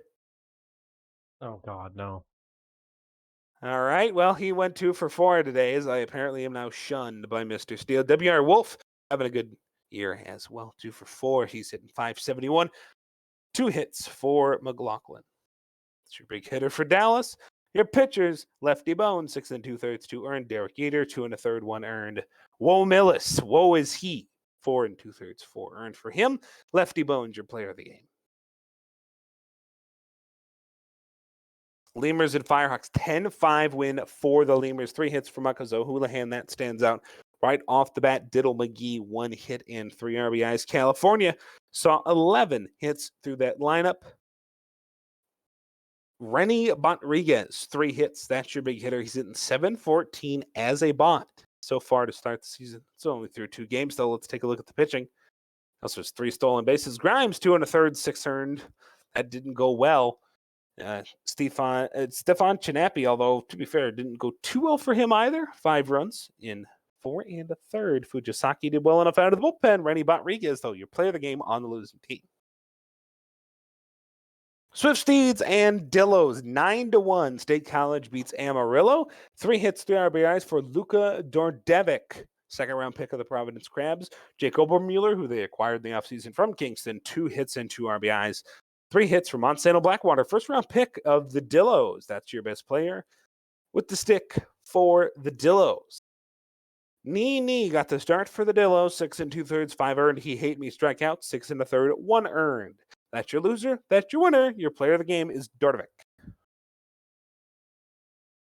Chicago out to a 2-0 start to their season. 11-2, they beat the Mounties. Shumi Hulkenvettel, who told me in an interview earlier today they're really hoping for a better season, got 3 hits and 3 RBIs in this one. Trevor Duncan, 4 hits as well for Chicago. Bark, Wolf, Ruff. The rest of his lineup is having a rough go of it. Well, he had 2 hits. He can say he did his part today. And a stolen base as well. Ren Kagamine, 4 innings, 6 earned. Rafael de Alcott, 5 innings, no earned. Trevor Duncan, your player of the game. Leifer, I see you saying his last name's Jordovic, but I'm still going to say Dordovic. It's just how it is. What did he say it was? Georgievich. Jordovic? Oh, that's a D there. I Okay. don't know. He said Dordovic looks too American. As we head on to April 22nd, as we are being brought to San Antonio versus Boise. Both teams 1-1 on the season. Gonna be a nice one to watch. Let's see. Looking at the wonderful stat team, as well, before I get into that, you see it's pretty split. If you look at the lineups, you have 4, technically 5 if you include the pitcher, going towards the slots, as you also have 5 going towards, or wait, I'm 5 going to Boise as, 5-5. I'm not crazy. There you go. Yeah, I know how to count. That's the pitcher you're staring at. Yes, I was. If you include the pitcher, it's a 5-5 split, both sides. So it's going to be an interesting to watch out here in Hammond Park for Boise. Looking at the game notes, where is it? I'll handle these for you if you. Oh, go ahead. If you wish. Last season, this was the story for the San Antonio Sloths. It was, well, the story of these 2 teams can be told in their awards. San Antonio won the MVP in the Legends, 320, 457, and 553, and OPS of nearly 1,000, actually over 1,000 if my maths are correct. 17 home runs, league leading 94 walks. The other big hitter, although didn't win anything, but is Petra Sabor. 299, 401, 501 slash. That's a 900 OPS. 2 big hitters in this lineup. Boise had the big pen arm. Matthew Paul, a 179 ERA. He led the league. He was the reliever of the year in the conference and rookie of the year. Benny Rodriguez, 17 home runs, 23 stolen bases, a nice tidy 120 WRC. Oh, and by the way, that stat leader wasn't enough for you. How about this? Billy Greer, who we will see on the mound today. Greer led the league last year, his league last year in pitching WAR, 5.31 WAR. So 2 really important things to take into this matchup, folks, as we go in here. Total home runs over and under is your prediction. 2 things to look important. Chank Daly, if he can just get to Matty Paul, that's your plan if you're Boise. Get to Matty Paul, let him handle things. You need decent starting pitching when you got an elite reliever behind him. And for San Antonio, it'll be San Antonio. Let Stan carry you. Let Greer do some work today, and that'll be enough. Over to you, Steele. All right, now with the wonderful stats that were provided, let's head into the game as we're going to get this one started with Chank Daly on the mound. Up against San Antonio to lead us off for San Antonio as they're going to fly basically straight to the center fielder for out number 1. Cunha Matata up now. He's going to hit a ball, little blooper. It's going to drop right next to the outreached glove of the second baseman for a base hit as Christy Abbott now is going to hit a shot, and that's going to drop down for a base hit as well as Matata's going to stop at second. We have runners on first and second in only 1 out as Pork Chop Sandwich is going to hit a shot to the center fielder, but the center fielder has enough of an arm to hold Acuna to stay at second as Jimenez is going to ground out for the 3rd out of the inning. And after 2 hits happening, nothing comes across of it as the defense for Boise steps up. Bridget Westfall is going to check their swing for ball 4 to get a leadoff walk. Petra Sabor is going to hit a hard ground ball to the shortstop, a little too hard. That's going to end up a double play. Two Blonde now is going to hit a high fly ball. That's not going to have too much of a distance as the right fielder makes a brisk jog to make the catch and end the side. A 1-2-3 inning after a leadoff walk as Boise's side has been retired. Revin Knox now is going to hit a fly ball, and that's going to be caught by the center fielder for the 1st out of the 2nd inning. Suadat is going to ground to third baseman and make a pretty routine throw to get out number 2. And Trevin Knight's going to swing at strike 3 to end the side. Chank Daly getting the first K of the day for them. And we go up to Johnny Pluto is going to hit a line drive straight at the second baseman for out number 1. Benny Rodriguez is going to hit a ground ball to second baseman for out number 2. And Beauchamp now is going to swing at strike 3. So that's going to end the side, a 1-2-3 inning, as that's also the first K for Billy Greer. As we flip sides now back to the bottom of the lineup for Gofford, as they're going to ground to the shortstop for out number 1, ahead of the top of the order for San Antonio, with Stan Antonio hitting a hard line drive. It bounces and hits the wall. That's going to be an extra base hit. Looked like they were turning to go 3, but they held up. So that is a double, as Acuna Matata hits a rocket, and that's going to be gone. A 479-foot bomb for Acuna Matata to give San Antonio the lead. That is a moonshot, as people like to say. Christy Abbott now up to bat, as they're going to watch the ball go right past them for the strikeout, a called strike 3, and that's going to be the second out of the inning, as Pork Chop Sandwiches is now up to bat. Still up against Chank Daly, as Pork Chop Sandwiches takes a swing and couldn't hold up, as he noticed too late that the ball was a bit too far inside, and that's going to end the side after a 2-run home run by Acuna Matata just a minute ago. Scary Terry now is going to hit a fly ball into left center field, and that's going to be run and caught by the center fielder for out number 1. Tommy Caruso is going to hit a fly ball, almost the identical spot and almost an identical play, but this time the left fielder will make the catch. Vladimir Bodnar is going to swing at strike number 3 and be out number 3 to end this side for Boise, as we head to the 5, 6, 7 hitters for San Antonio, Jimenez being the first one up.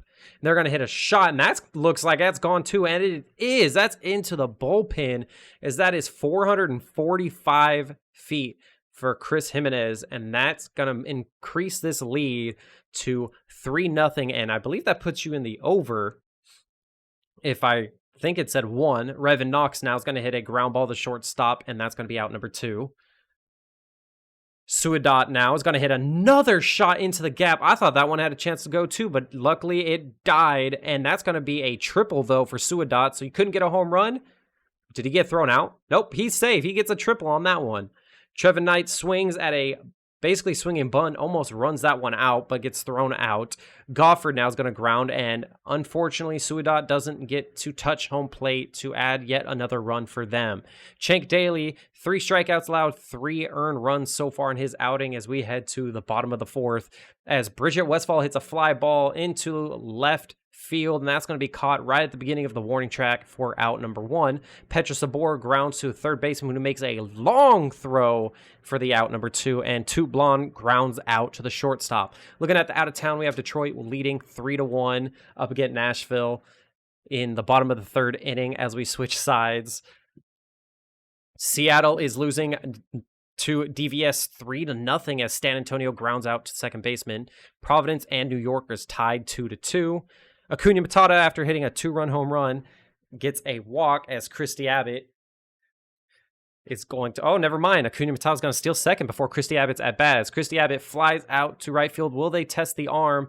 He does not. He makes a little move, but doesn't actually go. Pork Chop Sandwich is going to hit a shot, and that's going to drop in for a base hit. Acuna Matata is going to go for home, and why did he do that? He was thrown out by a mile. That ball did not make it deep enough into the outfield, but he wanted to test that arm of Caruso, and that's that. You saw what happened.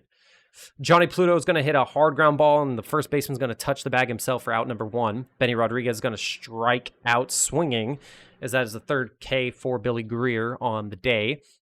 And now we have Parker Beauchamp swinging at an inside ball, but it is a line drive. Looked, it was well hit, but it was right to the center fielder. Unfortunate placement, but good contact for Beauchamp. So we see Nashville, Detroit. Nashville took a 1-run lead in the bottom of the 4th as Jimenez strikes out, and Chank Daly comes back on the mound for Boise. Now we have Revin Knox up to bat once again, as they're going to watch the ball go right past him and just graces the outside corner for strike 3, and that's going to be out number 2. And Suadat up to bat now, trying to get an improvement. I know it's only the 3rd game, but he hits a shot into left field, and that's going to bounce against the wall and get a double, as that's going to improve his batting average almost to 200. There's going to be a wild pitch way too far outside as Suidot advances to third base, and Knight has a chance to score a run, but he grounds out to the shortstop to end the side. Chance for San Antonio to score another run, but unfortunate, couldn't get that happening as we head to the 7, 8, 9 hitters for Boise with Billy Greer on the mound. Scary Terry hits a shot right to the second baseman for out number 1. Tommy Caruso hits a high fly ball to the center fielder for out number 2. And then we have Bodnar swinging for out number 3. If you see the out-of-town scoreboard once again, Vandals are beating Maui 4-0, top of the 6th. So when do we start counting? Counting the wins or the losses? The hits. Oh, the hits, man. Who knows? Goffard. Or the outs, I guess. The outs left to go. I mean, we'll see. San Antonio going to hit a ball, and that's going to be a base hit. Runners on the corners. Acuna Matata, who had a home run earlier this game, is going to strike out. And we have runners on the corners with 1 out. Christy Abbott is going to hit a shot, and that's going to drop in for a base hit and an RBI as runners advance. And San Antonio goes from first to third as Christy Abbott gets a single and an RBI. Pork Chop Sandwiches strikes out looking. And then we have Jimenez who's going to hit a shot, and that's going to go into the gap, and that's going to score 2. That's going to clear the bases. Might be a triple. Nope. Jimenez holds up, and was he thrown out at home? Yes, he was thrown out at home. Oh my goodness, what a relay play, throwing out Christy Abbott at home. So we head to 7th inning stretch. Billy Greer back on the mound as we have the top of the lineup for Boise. Westfall flies out for out number 1. Petra Sabor is going to ground out to the shortstop. And Toot Blonde, batting a 111, is going to watch strike 3 almost go right down the middle. 6 outs away. That's gonna happen. I'm not saying anything. I'm not trying to be hated by our wonderful, oh my lord, Juosu, but Revin Knox is gonna hit an Oppo home run. Holy moly. That is gone. 433 feet. The game is now 6-0 as San Antonio has 13 hits. Suidot back up to bat, and we're going to hit a shot, and that's going to drop in for a base hit right in front of the left fielder for a single. Trevin Knight. Maui, by the way, has broken up the no-hitter that was going on over there. Good job, Maui. Trevin Knight checks his swing, but that's going to be a strikeout. Goffard takes a walk. Runners on first and second. 1 out, and we head to the top of the lineup with San Antonio leading the charge. Checks their swing, luckily, and that's another walk. Acuna Matata, as I said, hit a home run earlier. Bases loaded. See if they can do it again. I mean, they didn't get a home run, but they do get a base hit, and that's going to advance all the runners 90 feet. Base is still loaded for Christy Abbott, having a wonderful batting average so far, and that's a high towering shot that doesn't have the distance, but that will advance the runner to add yet another run on the day. A-dub, I don't know what oxymoron I said, but hey, I don't know if I did. Just let me know what I said as Pork Chop Sandwiches strikes out. So that was a while. That was 3 runs and left bases loaded. A while for Greer to just be sitting there by himself. Greer on the mound again as Johnny Pluto grounds out. Rodriguez grounds out what looks like to third baseman, and it is. Oh boy, Beauchamp hits a shot, and there it is. There it ends. Beauchamp being the unfortunate as now they take out Greer and bring in King George as Scary Terry grounds out. Marvelous start for Billy Greer. Absolutely marvelous. Man, that would have been something to see. Beauchamp being the villain on the day for San Antonio. Jimenez getting a base hit as Revin Knox is going to ground out. Advances the runner, and Suidot is going to hit a shot into the gap, but I believe center fielder or the left fielder will get there for the out. Out number 2. Trevin Knight is going to hit a shot to the left fielder, and they have to turn around and run back, and I think they have enough room, and they do, to end the inning and the side. To the top of the 9th now. Or the bottom of the 9th, I apologize. If only Tommy Caruso up to bat as they have a huge hill to climb, down 8-0, and Caruso flies out. Bodnar is going to, looks like, fly out too, and then we have Westfall, the last chance for the Boise Raptors to start a comeback as they swing at a way inside pitch and flies out to the third baseman. So Beauchamp, the savior of the day for Boise, so they don't get a perfect game. Well, I don't know if it's safe. Well, it was going to be no hitter. Greer had. Oh yeah, no hitter. Yeah, it was a walk. You're right. Is that savior of the day? I mean, savior of the day because they were losing. I guess. Yes. I would rather lose after getting hit than lose to getting no hit. You know. See, I always say if you pick one hit or no hit, I pick no hit because at least you were a part of history. Yeah, no, I don't want to be a part of that. No? Okay. As you see, for San Antonio, we had 3 hits by multiple people, as you saw watching the game. And then the only hit, the savior, as I like to say, Beauchamp, getting the hit. Billy Greer got the start and the win, 7 2/3. Chris Daly getting the loss after 6 innings, allowing 5 earned runs. Your player of the game is Billy Greer, as they almost get that no-hitter. Providence Crabs defeat the Voyagers once again, 6-2. As the Crabs are kind of looking nice to start the season. Providence had Harlan Long going 3 for 3 on the day with an RBI as well as 1 walk, as well as Law Jr. got 2 RBIs. For New York, we had a 2 for 4 day by Tom Shue with 1 RBI from him. Down to the pitching, Dasani Voss got the start and the win. Good for him. 6 2/3 innings pitch, allowing 2 earned runs, as the loss goes to Tokiyami. 6 2/3, allowing 4 earned runs and 6 hits. Your player of the game is Harlan Long. Next up, we have the 2 teams fighting for the division. I do want to say, nice first series start for the Soria and Leifer Run Crabs. Yes. The team probably supposed to be better than them. I mean, with all the moves they made this offseason, I'm pretty sure they're going to be better than they were last season. Oh yeah, they almost have to be by default. Yes. But, moving along, we have the Aviators getting their 3rd win on the season as they win 12-3. Basically scored every inning after the 3rd. Started off slow and basically woke up every single bat that they had as they beat Buffalo 12-3. Outer Banks, let's see. We have a 3 for 4 day by Hunter Geis with 2 RBIs, as well as a 3 for 5 by Tex Walker with 1 RBI. Going on to Buffalo, we have a 1 for 2 day by Svanberg with 2 RBIs and a walk. And then down to the pitching, Beaumont goes 8 full, allowing 3 earned runs, getting the win, as Cochran got the start for Buffalo and the loss after allowing 2 earned runs in 3 1/3. Unfortunate for Warner, as you see him sitting at 36 ERA after allowing 4 earned runs in 1 inning. Bergen Cannon is your player of the game. Okay, next up, we have Vancouver Vandals up against Maui Makos as Vancouver wins once again 4-0. Let's see. We have a 2 for 5 day by McMuffin with 2 RBIs, or a 2 for 3 day by Sessions with 2 walks on the day. For Maui, we have 1 hit solely from Kane, and that's about it from the team. Vancouver's pitching, Takahashi got the win after going 6 2/3 innings, allowing no earned runs, and Michael Knightrider goes 5 full, allowing 4 earned runs and getting the loss. Your player of the game is Amelia Takahashi.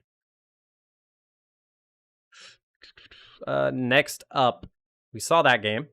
Going into the Champions Conference as Sarasota Supernovas beat the Apex 2-0 as Sarasota improves 3-0 on the season, and unfortunate Apex still winless. Well, not getting a run in your first series is not a particularly good way. You guys didn't get a run at all this whole series? Nope. Ouch. As we see, we got 1 hit for Sarasota with 2 RBIs coming from Crash Wagon, as that was their only hit of the day. Sarasota got 1 hit and 1. Okay.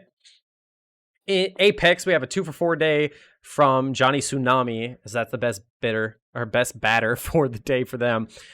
Shifty Lagoose got the start and the win for Sarasota, 6 1/3, allowing no earned runs, as Dogwood Maple got the start, 5 full innings, allowing 2 earned runs for Indy. Player of the game is Shifty Lagoose, being the only hit. I can't imagine how he, Anyway, I'm sorry, not Shifty Lagoose. Shifty Lagoose is the pitcher, not the batter, so I mix those 2 up. Nashville at Detroit. Detroit wins this one 9-7, as this was a very offensive full game. 27 hits total by both teams. Nashville, 3 for 5 day for Cade Munson with an RBI, as he and BJ Foe goes 3 for 5 as well, as them both got 3 hits on the day. Detroit, 3 for 5 day with 1 RBI from Victor Herrera, as well as 4 RBIs coming for Nicholson Dimes. Pitching, Cromartie got the start, 6 full, 4 earned, but a no decision. The loss goes to Sanchez. Detroit, Kid Carson got the start, 5 full, 4 earned, but a no decision as the win goes to Palmer. Your player of the game is Victor Herrera. Next up, Death Valley defeats Seattle Sea Serpents 11-1. When Death Valley trying to tank, apparently they don't know what that means. They missed the playoffs last season, and they are already starting off well so far, even though it's only been 3 games. Hey, Well, it's in something. fairness, the only team trying to tank harder than Death Valley is Seattle. True. As we have Campbell for Seattle going 3 for 4 on the day, and for Death Valley, we had a 4 for 5 day by Andrew Oram with 2 RBIs, as well as 3 RBIs coming from Hodge. Going to the pitching, Greg Maddox Jr. got the start for Seattle, going 5 1/3 and allowing 5 earned runs, awarded with the loss as Remy Ratatouille goes 6 1/3, allowing only 1 earned run and the win. Your player of the game is Andrew Oram. Final game of the day for the major side of things, the New Orleans Rougarous come back and defeat the Cancun Toros in extras, 10 innings, as Rougarous were down by 2 entering the 9th and scored 2 and then 1 in the 10th to win it. Good comeback for New Orleans as Geronimo goes 3 for 4 on the day, as well as 2 for 4 and 2 RBIs and a walk from Beauregard. Cancun, we had a 2 for 4 day by Ernie Witt with 2 RBIs, as well as 2 hits coming from a couple other of these rookies like Wallaby Hickholmes. Going right on down to the pitching, Nakamura got the start for New Orleans, 5 2/3 innings, 4 earned runs, but a no decision. The win does get awarded to Wright, as Brass Lemon got the start and a no decision after 6 full innings of work and only allowing 2 earned runs. The loss goes to Wheat Fall after allowing 1 and 1 1/3. Your player of the game is Gustav Beauregard. Going headed on right over to the minors. Kingpins go 3-0 now as they defeat the Kingston Mounties 6-0 after getting 15 hits on the day. Chicago, best batters got to be, is that Hudson Lane? Yes, Hudson Lane, 3 for 5 on the day with an RBI, as well as 2 RBIs coming from Shumi Holkenvettel. Shumi improving after not doing much in the postseason last year. He wants to improve that. Moving on to Kingston, only not much going on. 3 hits, like I said, 1 from Rob Cena Jr., Yuppers, and Bark Bark Woof Ruff. Chicago pitching, Bell goes 8 1/3, allowing no earned runs, and Capone going 2/3. Going 2/3 of an inning, allowing no earned runs. Could have just let Bell get that complete game shutout, but hey, guess not. Kagamine for Kingston goes 3 1/3, allowing 5 earned runs and gets awarded the loss. Your player of the game is Inker Bell. Lemurs at Firehawks. Firehawks will win this one in blowout fashion, 15-3, as they scored 5 in the bottom of the 8th for just because, honestly, just because. Louisville, we had a 2 for 4 game by Myth, and it's about it, mainly from Louisville's side of things. We had a 3 for 4 day by Sloss Seiko, getting an RBI, as well as Grimes getting 3 RBI. There's a lot of hitting and a lot of RBIs happening for California. 3 RBIs from Bongo Lulongo as well as Encarnacion going 3 for 5 on the day too. Pitching, Crimps got the start for Louisville, going 3 1/3, allowing 9 earned runs, as that brings their ERA to a 24. And if you look down below in their bullpen, Davidson, a third of an inning pitch, 4 earned runs, brings their ERA to a 108, I think, because I believe those two numbers are merged. A 108 on the season. Schmackson got the start for California, 7 2/3, allowing only 2 earned runs as they get the victory. Your player of the game is Anton Grimes Jr. Moving right along, the State College Swifties defeat the Amarillo Armadillos 10-4, as Amarillo is not getting such a hot start in the win column this season, as Blamo goes 3 for 5 on the day, and Dordovic goes 3 for 5 with 4 RBIs, as they have improved their batting average to a 538. Amarillo had a 3 for 4 game by McGee, as well as our couple multi-hits by a couple other players on the team. State College, side away, got the start, 2 2/3 innings pitch, allowing 2 earned runs, but a no decision, the win going to T2. Amarillo, Huff gets the loss after only pitching an inning and a third, allowing 6 earned runs. Ouch. and that gets them the loss. Your player of the game is Luka Dordovic. Next up, you have the Hepcats defeating the Anchorage Wheelers 13-4, as they had 13 runs on 14 hits. That is a great offensive outing you want to see when looking at your team. Santana Cruz goes 3 for 5 on the day with an RBI, as well as a 3 for 4 day with 3 RBIs. Slokening, and not to miss, Ortega getting 5 RBIs on the day. Jeez Louise. Anchorage had By the way, that is this is in Ortega's debut, a waiver claim just yesterday. So if you are watching, welcome to the league. Yeah, that's a way to enter yourself into this league. Marquis the Fourth goes 2 for 4 on the day for Anchorage, and getting 1 RBI. Pitching, Bird Whistle got the start for Kansas City, 5 full innings, 3 earned runs, and the win. French got the start for Anchorage, going only an inning, allowing 7 in that 1-inning pitch. Ouch, that ERA is not looking hot, as the player of the game is Chipper Slokening. And then the final minors is the Dallas Dynamos at Brew City, as the Brew City Bears win this one 6-1. Offense was working for them as they got 15 hits on the day. Got a 2 for 4 game by McGee, as well as a 2 for 4 game by Bruce for Dallas. And then on Brew City, a 4 for 5 day with 2 RBIs from Olsen. That's a great spot to see a leadoff man doing that well. Down to the pitching, Dog got the start and the loss after going 4 1/3, allowing 2 earned runs, but gets the loss. And DeWright goes 5 1/3, allowing only 1 earned run and the win for Brew City. The player of the game is Jimmy Olsen. And that's going to do it for the 22nd. There's no majors games for the 23rd, so I don't mind if me or you do this one. I'll just do it. Why not? I was already doing them. So, yeah. First minors, Brew City Bears. Brew City Bears at California Firehawks. Both of them are 2 for 1. Brew City's first game on the road this time around. And Brew City's going to come out and win this one 7-5, as California tried to make that comeback in the late innings, but hey, nothing really went that time around. Let's see, Brew City, a 2 for 3 day for McGruff with 3 RBIs and a walk, as well as 2 walks for Klukas. For California, we have a 2 for 5 day for Badambuji with 2 RBIs. Brew City's pitching, Namey McNamerson goes 4 1/3, allowing only 2 earned runs, but a no decision. The win goes to Smithers, only allowing 2 earned runs and 2 1/3 inning work. Thompson gets the loss for California, 5 full innings, allowing 5 earned runs. And then your player of the game is Scruff McGruff. Next up, we have the Anchorage Wheelers at Louisville Lemurs. The Wheelers will win this one in a close game, 5-4 in extras against Louisville, as 13 innings. Well, that's a long game, honestly. Anchorage side of things, we go 3 for 6 on the day is Sanders with an RBI, as well as 2 RBIs coming from Elroy. For Louisville, we have a 3 for 6 day for Myth with a walk as well for him, as well as basically hits by almost everyone else on the team except for O'Sullivan's unfortunate. Master got the start for Anchorage, going 5 full, allowing 4 earned runs, but a no decision. The win is awarded to Assassin.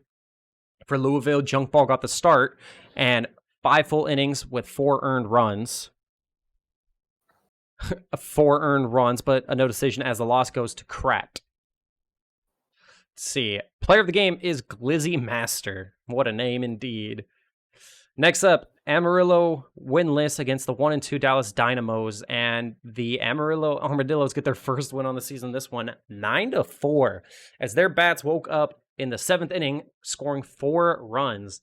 Amarillo had a 3 for 6 day with 3 RBIs coming from Hawkins, and then for Dallas, we had a 2 for 4 day by McLaughlin with 2 RBIs from them. Going on down to pitching, is that Belle Delphine? Yes, it is. Belle Delphine, yes. 7 1/3 innings pitch, allowing only 1 earned run and awarded with their first win of the season. And then Redacted for Dallas goes 3 2/3, allowing no earned runs and gets awarded the loss, but there was 1 unearned run that scored. Player of the game is Angelo Hawkins. What a name. Redacted and Belle Delphine. First start of the career of Finn Schultz and Mitch the T-Rex both. Oh, yeah. So here we go. Hepcats, Chicago Kingpins. This is One a of these will be a Toro. yeah, right. Isn't this? I'm about to say, isn't this a? This was a rematch of the World Series, no? Yes, this is the rematch of the World Series, and I would argue one of 4 or 5 scenarios to be the Miners World Series this year. Yeah, true. So anyway, looking at it, let's see who wins this game. And Hepcats going to win this one 7-6. Close game. Hepcats woke their bats up late in the game as Chicago had their bats roll in the beginning and then kind of died off. Down to batting for Chicago, we have multi-hit games from Ram Lane and Shumi Hulkenvettel, as well as 2 RBIs coming from Atlas Gray for Kansas City. A lot of multi-hit games once again, but best one looking at it is Ortega going 2 for 4 with 3 RBIs. Down to the pitching. The T-Rex goes 5 2/3 innings pitch, allowing 5 earned runs and a no decision, but Kingpin gets the loss and a blown save. Schultz got the start for Kansas City, as well as a no decision after going 2 2/3 innings, allowing 4 earned runs. No decision out from him. The win does go to Winters, allowing no earned runs in 1 2/3 inning pitched. Your player of the game is Count Dracula. Count Dracula, aka Russ Fan, Final minors game of the day. Kingston Mounties with no wins, and the State College Swifties undefeated. Okay, give me 1 second. What happened? Keep going. Oh, okay. Next, so let's see how this game comes out. And Kingston gets their first win in the season and gives State College their first loss this season in extras, 11 innings to be exact. As Kingston, wow. Holy moly, a lot of runs scored in this late inning of a game. That was a back and forth. For Kingston, we have a 3 for 5 day with 1 RBI from Brizzo, as well as 2 RBIs coming from Yuppers and Fairnick. State College, a 3 for 5 day with an RBI by Dude, as well as 2 RBIs coming from Sportello. Pitching, Jansen Crenshaw goes 7 1/3 innings for Kingston, allowing only 1 earned run, but doesn't get a decision as 2 blown saves happen, and the win gets awarded to Bowler Jr. Iwasawa got the start for State College, going 6 full, allowing 2 earned runs, a no decision, and the loss goes to Belong With Me, as Damian Jansen Crenshaw is your player of the game. And that is making sure it's both days. So we head on to the 24th. Yep, we head indeed to that day. And on this day, I see clearly, we have a matchup. Voyagers, To be Maui. seen. It is Voy Boys and Makos. Makos are going to look to do a lot better than what they did. Yes, and this is the Primetime 3. For all you This people is- curious. This is indeed Primetime 3. Hope you got your Primetime picks in. So, your big stories for this one. Well, Maui, I don't understand, quite frankly, what this poor franchise ever did to anybody. But once again, we have a colossal shakeup in Maui for about the 3rd time. Well, first time since they've changed the name to the Makos. And this is the people that have left in this lineup from a year ago. Vidal Valor, Tanner Hopman, Chess Symes, Benito Alomar, Sumitsu. That is half of their lineup. Hopman, Symes, Alomar, and Sumitsu all retired. That's 4 players that retired in the same season. Some of them even young. The Vidal Valor trade was to be expected. They are getting replaced by some younger players. Ernie Harwell, a rookie. Tawachi Chasenboom out in left field is the veteran. Junichi Kaneda DHing the rookie, and then Hunts Ketchup, who I believe is a second year. I don't think they are a rookie. One of the new player general managers at second base. So these positions are going to get upgraded throughout the season as these players get better, and throughout the seasons that go by as the players get better. Maui has done a nice job of keeping the farm system tough enough to deal with all of this turnover. New York, well, they're the champions. Second best offense in their conference last season, 564 runs scored. The pitching was not as good. It was only a 4.40 ERA, good enough for just about mid-pack. New York is trying to go back to back to back. Last year I thought was pretty unlikely. This year even more unlikely. And the start is one of the reasons why. Not that Max Miller is a bad pitcher. Max Miller is a very good pitcher. However, he was their bullpen rock last season, and now pretty much all they have behind him is whole horse, and then there's a steep drop off from there. So the Voyagers are going to need fantastic starting pitching if they are going to get on with their winning ways. In this one, New York heavily favored here against the Makos. And you can see there the at-bats are in the double digits and the averages are barely in the triples in some cases. Best hitter coming into the game, Wesley Nakia, who is 273 on the year, but 1 for 9 against Miller in the career. And only the guys at the bottom, Swerve Demboys and Pretzelman, who played against Nico Baldelli, the left-handed starter for the Makos in the minor leagues. Those are the only guys that have really seen this guy. So Baldelli versus Miller, Voyagers versus Makos. Why don't we jump on in?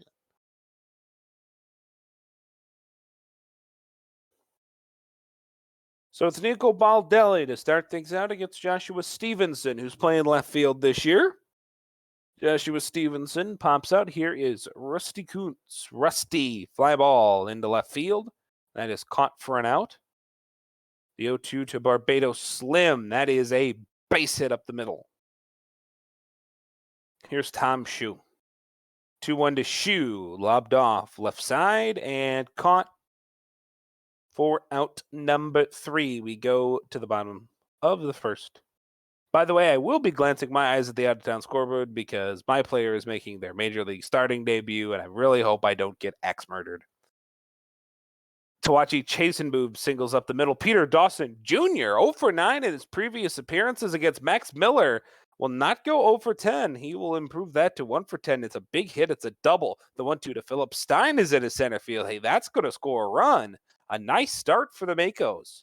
Trying to recover from a bad first series after a day off. Get your mind right. Get your brain reset.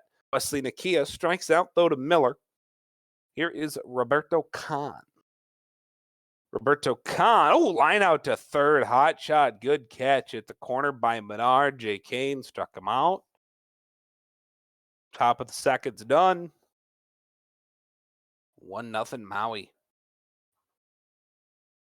Yowie wowie, here comes Maui. Nico Baldelli, though, gives up one to RJ Menard into the corner. Is this a double? Yeah, you bet it is. There's Kevin Hunter. 2-2 to Hunter. This is down the first base line. This is going to be a run. It's a back-to-back double. So it is 1-1. Let's see if Swerve can make it a doubles party. 2-2 to Kirk Swerve. Nope, this is just going to be a single, I think. No, yep, it is just a single, but it gets the job done. It's 2-1.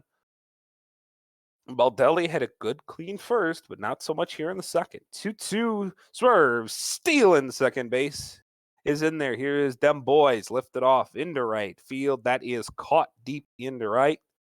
And Swerve will move on to third with 1 out. Here is Pretzelman. Peter Pretzelman walks on down to first base.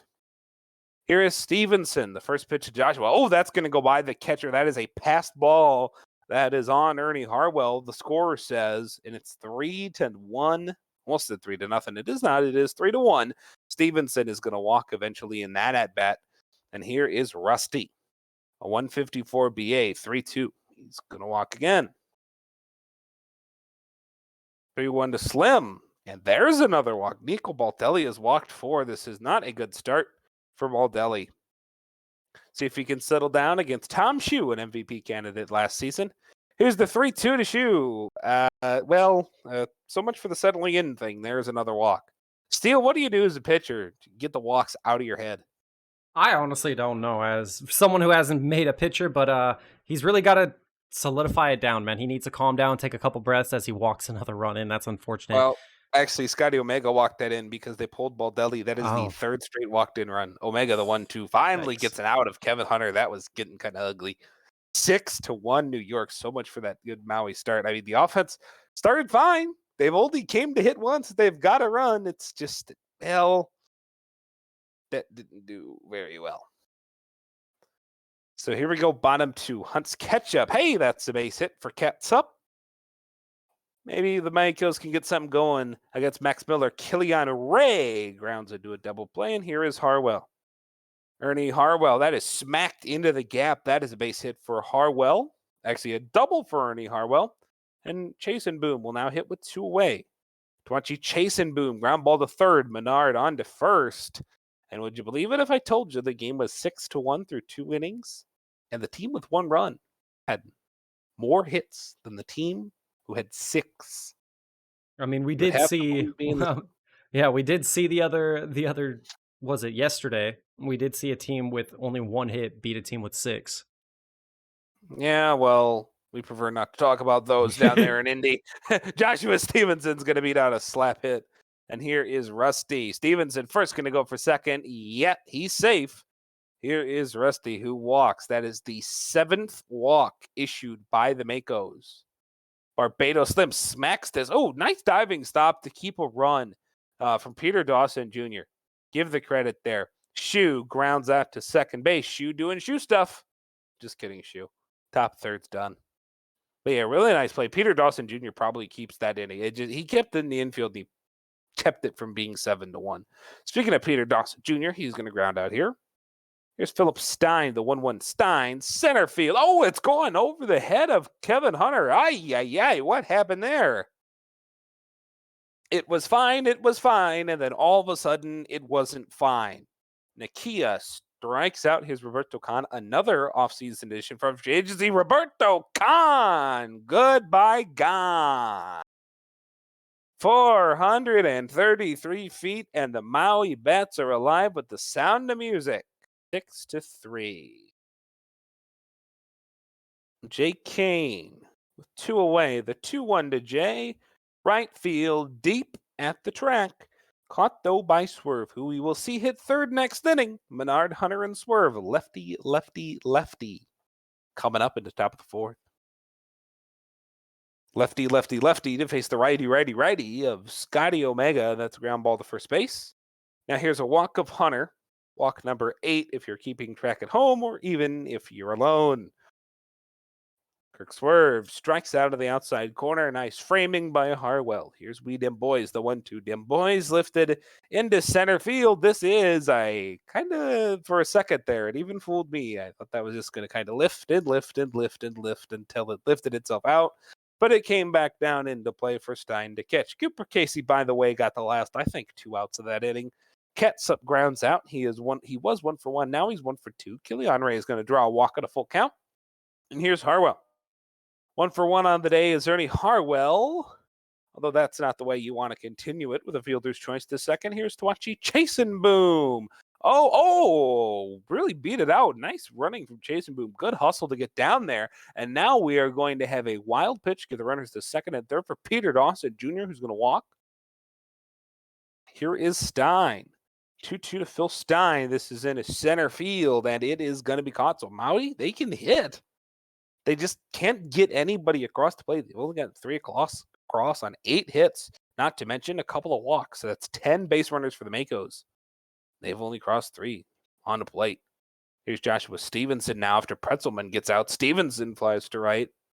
Here's the 2-2 to Rusty Kuntz, and he will fly out to left field. Halfway through the ball game, 9 frames down, 9 frames to go. It's 6-3. NYV over the Makos. We see a Wesley Nakia ground out. Let's check the out of town. Seattle up 3-2 on Sarasota, trying to do what Indy couldn't. Detroit up 7-3 on Cancun. Indy 4-1 over the Death Valley Scorpions. Khan with a base hit. Now Jay Kane follows it up with a hit as well. Vancouver 6-0 over Providence. Roberto Khan got to third, first and third for Hunts Ketchup, buries it into the corner. 2 for 3 day for Hunts Ketchup. Let's add some RBIs to that total. We're only going to add 1. Second and third for Killian Ray. Maybe there's still hope for the Makos left in this ball game, folks. Killian Ray with a single pass to the first baseman. This is going to be 6-5. Here is Ernie Harwell. They're going to bring in Kennelup Crocodile, the minors pitcher of the year last year. A very tight race between himself and Johnny Toasties. Twachi Chasin' Boom is going to walk for Peter Dawson Jr. 2-2 to Dawson. He struck him out. Peter Dawson Jr. caught looking with the bases loaded. Add up 3 more stranded runners for the Makos. They get within 1, though. It is 6-5. And New York's bats have gone silent. Slim grounded out to short, and now a walk issued by Cooper Casey to Tom Shue, and RJ Menard buries this into the right center field gap. A nice throw in from center. Not going to be in time at home. It is, so what do they say? Not in time at third. So they intentionally walk Hunter to get to Swerve and try and set up the double play to end the inning. It does not pay off. Kirk Swerve puts that into left field. It's 8-5. Just as I said, they were clawing their way back. They get knocked off by the Voyagers. They got run over by the boat. A walk of them boys, 2-2 to Pretzelman. Struck him out. Todd Gonzalez now into the ball game. Here's Stevenson. The 2-0 to Joshua Stevenson. That's a base hit. That's going to get 2 off the base paths and make it 10-5. Run the score up, I suppose. Here is Rusty, the 1-0 to him. That's into the right field corner. This is going to be another run at least. It's not going to be 2. It's 11-5. Big inning. Here is Barbados Slim, the 1-1 to Slim, who's 2 for 3, make it 3 for 4. That's going to empty the bases. It is now 13-5, a 2 RBI double. Here is Shue, who's 0 for 2 of the walk. Shue, grounder to third. Inning is done. We have seen just about every Mako pitcher they got. We're down to Robert Mountain. We're going to empty out that bullpen here before too long. Old Crocodile pitching to Philip Stein. That's a fly ball into center field. The 3-1 to Wesley Nakia is a walk. The bright spot for the Makos pitching-wise, at least the bullpen is well-rested coming into the ballgame, even though they won't be coming out of it. Roberto Khan strikes out. Here's the 2-1 to Jay Kane. That one is... Oh, no! I thought that was an easy infield catch there from Weedham Boys, but he dropped it. Hit him right in the noggin. However, Crocodile will recover nicely and get the out at first, 13-5. Here's Mountain facing RJ Menard. That is clubbed to center field and is over the head of Philip Stein. RJ Menard, he's going to try and go for 3. He's got it. Oh, boy, who's going to be your batter of the game? I don't know if you noticed up on the play-by-play there, but RJ Menard just entered into the top 20 PBE history in triples with 33. Kirk Swerve walks on down to first base. Here is them boys, one of the only Voy boys with no hits. Although now he has an on base in this game. He's got 1 total base. Here's Pretzelman into right field. Will Menard tag? Yup. Is the throw in time? Nope. 14-5. Here comes Stevenson. 3-1 to Stevenson. That is yet another walk. The walks are piling up for Maui. I think we're at 12. Here is Rusty Coons. That one is gone into right center field. A grand salami. I kind of thought that was going to be caught by the right fielder, but it just kept going. 18-5. This will be the second game this year where the Makos have given up more than 18 runs. John Smoltz the third now in. He strikes out Barbados Slim, and the inning is mercifully over. The Makos still playing in the Kitsune Dome. We're 18-5. What? Still? What just happened? My game just crashed. The game literally crashed. No way. The game crashed on me. System out of memory. Yeah, that's what I saw. How did my system... What? I need to message Enoch. Oh, Lord, what do I do about it this? did save before it crashed. It did save. I don't know if we can... No, it did. Yeah, it said system out of memory, but resume- how? Or what, but what? Steele, what do you have on that computer? Nothing. I literally don't have anything open. Do you have like all of the Call of Duty games or something? Do you have every COD update that they're ever going to release? Wow. Well, that was unexpected. That was in the middle of a game. Leafer, this PC's brand new. I bought this PC in April. And I it am so has sorry, and it folks. has that surprised and scared the crud out of me. he said system out of memory saves the game. So let's hope. Hold on. Let me open it back up. Okay. Let me switch back over to this screen. I apologize to everyone. What in the world happened? OTP said no more runs. OTP said, "Nah, Maui, I'ma save you."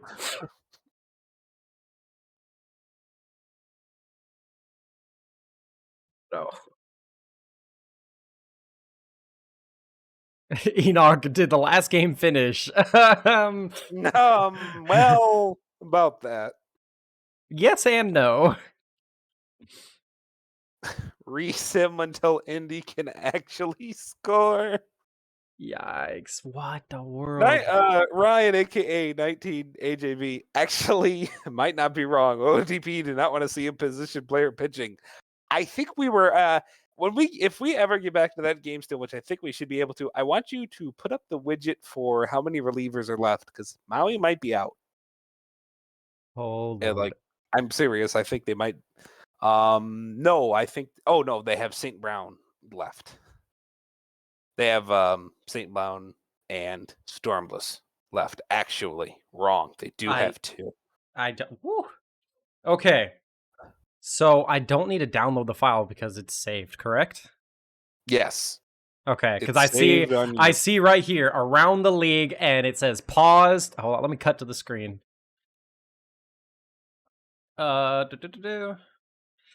This is what I see. Ooh. This is holy It's black. wow. Oh. That is never. Oh yeah. Do I need to share my screen with you again? Oh yes, please. Go to live scores is where you need to go now. Oh well, it looks like some games are done. Woo! Scaring the crap out of the game is currently in progress. Please check the okay. live coverage screen. Hit live coverage, yeah. And then go to watch game. I've never seen and that happen before Say in my a life. prayer, game action. And I think we can just hit start, right, Hummus? Because Hummus did this for Tahini. There you go. Okay, we're good. We're back. Oh Killian my Ray god! walks from Cantaloupe Crocodile. Apparently the out of towns. Oh, nope, there goes the out of town. Killian Ray walks. Ernie Harwell flies out to left. And no, for those of you saying when we came back it's going to be 2018, no, it did not. It is still the proper score. Or at least the proper score when we left it. Here's Kiwi Mason in the ballgame now for the Voyagers. Short first. Peter Dawson Jr. grounds out. It's 18-5 in what we're going to call a rain delay shortened game. I know, right? Now I'm worried that it's going to happen again. I need to look up. Oh, what caused that. Tom Shoe, 19-5. Hello and goodbye. Them boys, the only hitter in the Voy Boy lineup that has not hit, or I almost said not hit a home run. That's not true. That does not have a hit. Top of the eighth, it's John Smoltz the third. Here's R.J. Menard. The 3-1 to Menard. Nice catch at third by Kane. Here is Hunter. Tap on the bag at first base. Swerve. 2-2. Quick swerve. Struck out. So let's see the Maui order. I'm just going to say it. Either the Voyagers need to turn to the Philadelphia 76ers or we need a miracle. Here's Phil Stein, who walks down to first base, and here comes Nakia. 2-2 to Wesley. Struck him out. Roberto Khan time. Will you feel the wrath of Khan? You'll feel the wrath of a walk. The 3-1 to Jay Kane. That is lifted to right field. That ball is gone. 19-8, and there's audio back in my headphones, Teal. Yeah, I do hear audio. So we fixed the audio problem, right? Yep. We fixed the audio issue. Here's Ketchup. against Pax Abater. I'm assuming that's supposed to be Tax Vader, right? One would think. Ketchup strikes out. Here is Killian Ray. 2-2 to Killian, who strikes out to end the eighth. It's 19-8. Hey, you know what? You can't fault the Maui offense here. They scored 8 runs on 13 hits. They've had the ball leave you large a couple of times. It's just you got absolutely no pitching whatsoever, except in the middle 3 innings. Wheaton Boys grounds out. Pretzelman now has a hit. Stevenson, left field. That's going to be a fly out. Runner is not going to tag from first. And here is Rusty, 2 for 4 on the day with 5 RBI. Is it going to be one more? Rusty Kuntz with another double. That will score a run. That is 6 RBIs for Rusty Kuntz. Boy, that's what we call the day. He had 1 RBI of the day coming into the game. Now he has 7. It's 20-8 because I guess we're still in spring training. And the Makos need 13. For the Mako's sake, I'm pretty sure they were happy that the game said no more, but fortunate for them. We came back to it. Ernie Harwell strikes out. Tawachi Chasen Boom, the 1-1. Chasen Boom, short first, and here's Dawson. 0-1 to Peter Dawson Jr., and that is a pop out. That is a game that Maui will really want to forget. Yes. An RBI from everybody in the lineup, except the only guy who didn't get a hit, and that's Wheaton Boys.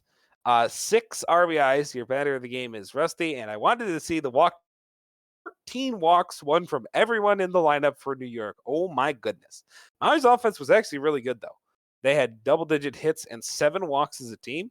The big batter there was Kane, probably. Maybe even Roberto Khan had a homer.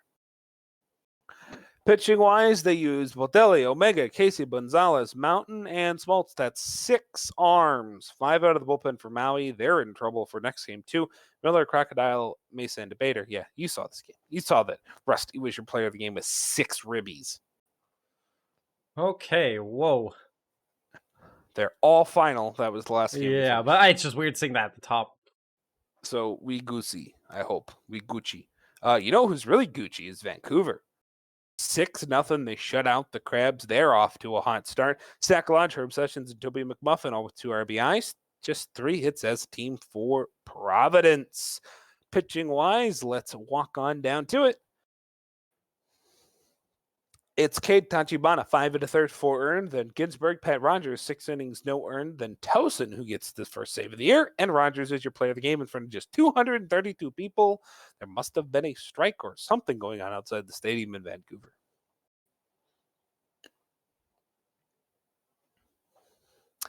Buffalo and Boise.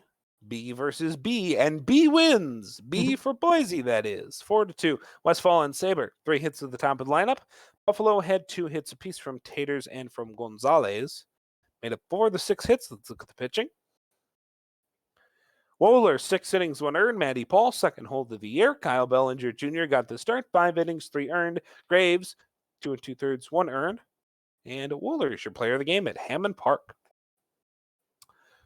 We saw that game. We can now see You don't want to check it again. San Antonio and OBX 2-1. A walk-off for San Antonio. Revan Knox hit a bomb in the last game. Now 2 games in a row with a home run for Revan. Knox 2 hits, one of them a home run to walk it off. Only 4 hits for OBX. It was a very good start for the 4th one in that San Antonio rotation. Ryan Rose, 6 innings, 1 earned. Race Funk, 6 innings, 1 earned as well. But it was Esteban Rodriguez Jr. who's going to get the win. Rose, your player of the game, but not your winner. All right, let's go down. And it is the Sea Serpents that upend the Supernovas 3-2. Bentley gives up 3, it looks like here, but we'll see when we get down there. We see Jay Doctor with 2 hits for Sarasota. We see Fallman with 2 hits for Seattle. As I like to say, just to be different. It was Austin Bentley, 7 innings, giving the ball off to Leung. 3 earned runs, Harry Balls, 5 innings, 2 earned. It was dirt to DeMarco to Homie. Bentley, your player of the game. So, well, Hummus, you didn't win, but at least you're potug. Detroit and Cancun, Ouch. 8-3 win for the Demons. Oh, you're tanking anyway. I don't like seeing that though. Is it true? Is it true? No. Okay. Haywood Dingle, my bad, 2 hits and 4 RBIs, 3 hits for Joey Burrow. Cancun, on the other hand, Nero Esposito, 2 hits, 2 RBIs. Danny B is 2 for 5 on the day. All is not right in the world. Let's go down to the pitching. Callaway Flowers, 5 1/3, 9 hits, 4 earned, only 3 strikeouts. So Callaway Flowers was getting very close to a milestone there. Flowers was 6 away from 1,500 Ks, only gets 3 there. Galvin, 6 innings, 3 earned. Esposito, your player of the game. I think that might be Jack Brady's first relief appearance, by the way, in the bigs. Look at Yoel Roshi's. Was that Roshi's first outing? I think so. Roshi's first outing. I was going to say Benson, but we already had that. Here's the apex. Hey, I don't get X murdered in my first start. Yay! Bend over, 4 for 4 at the top of the order. That's your player of the game. I bet only 3 hits for DVS. Andrew Aram walked 3 times. Still a good performance from the plate. And it's Diane, 5 2/3, 1 earned. Stephanie Morgan, a battle of season 22 starters, 6 innings, 4 earned. I think we were picked back to back, actually, unless this is the compensation round pick. Bolanos, 2 1/3, no earned. Shinkins in the save. Bend over ties the Indy regular season game record for doubles with 3. One more day. I got it. One more game. And it's the Rougarous and the Stars. Nashville not off to a good start. 10-3 win for the Rougarou. 3 RBIs from Hamed, 2 RBIs from DiStefano Jr. Nashville, 3 hits, 2 RBIs. Johnson, 2 hits. Which multi-hit games.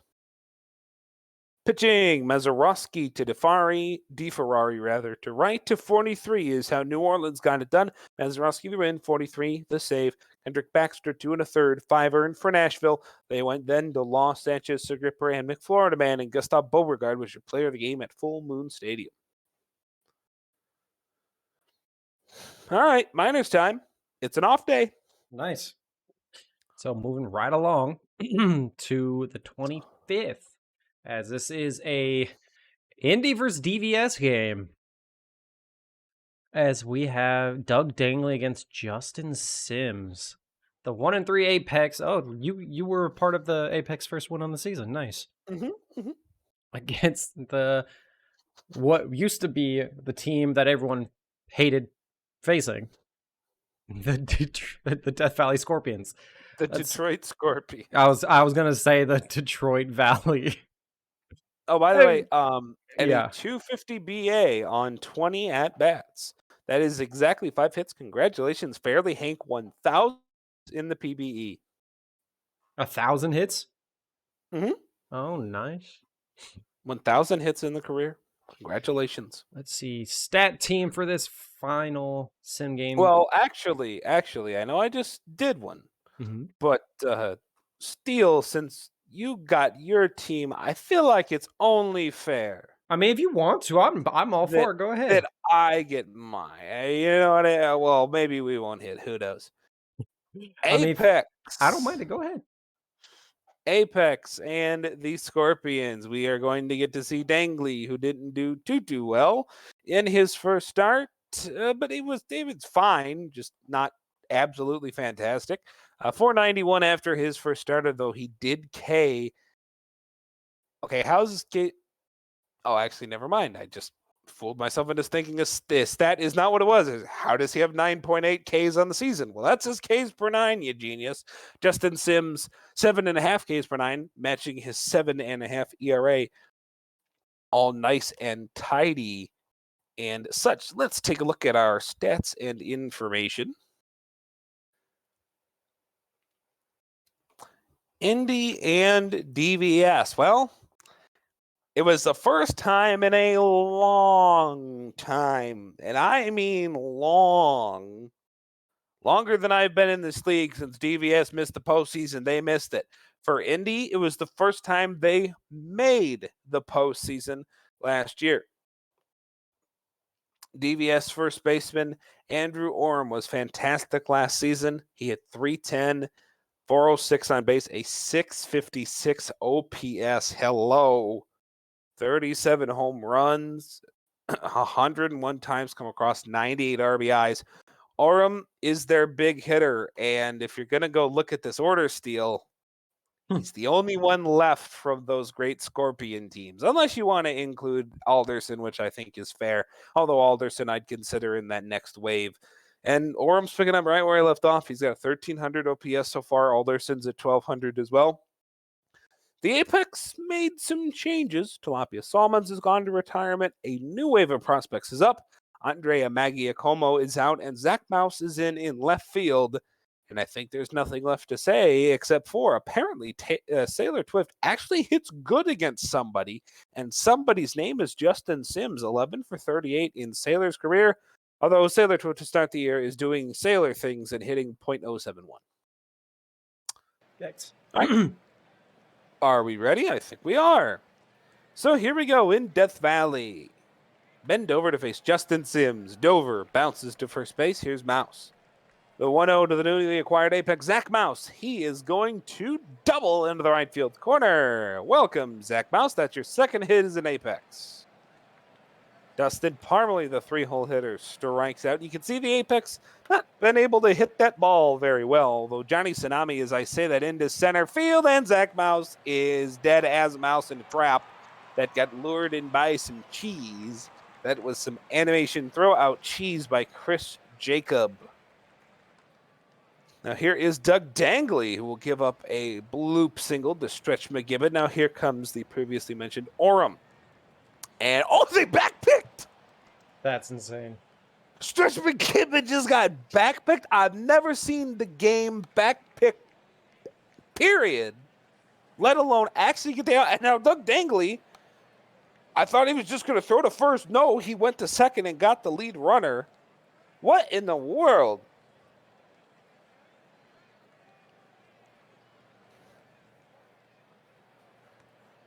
Jimbo Slice is going to walk against Sims. I was going to say, you get that stunned? You just couldn't speak. Well, no, I'm just letting the game play out in front of me. Eagle Eyes pops up to the mound. Here is Sailor Twift. 2-2. That's going to be a ground into a double play. So Twift goes to 1 for 15 on the year. Bottom two we go. Jacob, Edwards, and Hodge. But no, seriously, I am shocked. I've never seen a backpick before in this game. I didn't even know that was in the game, first of all. Chris Jacob flies out to right field. Here's Edwards. The 0-2 to Matthew Edwards. Struck him out. Dangley's 9th on the season. Here's Hodge. 3-2 to Dylan Hodge. That is lifted into center field, and it is going to be caught by Johnny Tsunami. We will see Jody Quinn, the rookie, Render Franco, and Ben Dover in this inning. 8-9-1. Here's the 1-2 to Quinn. Jody Quinn strikes out. Here's Franco.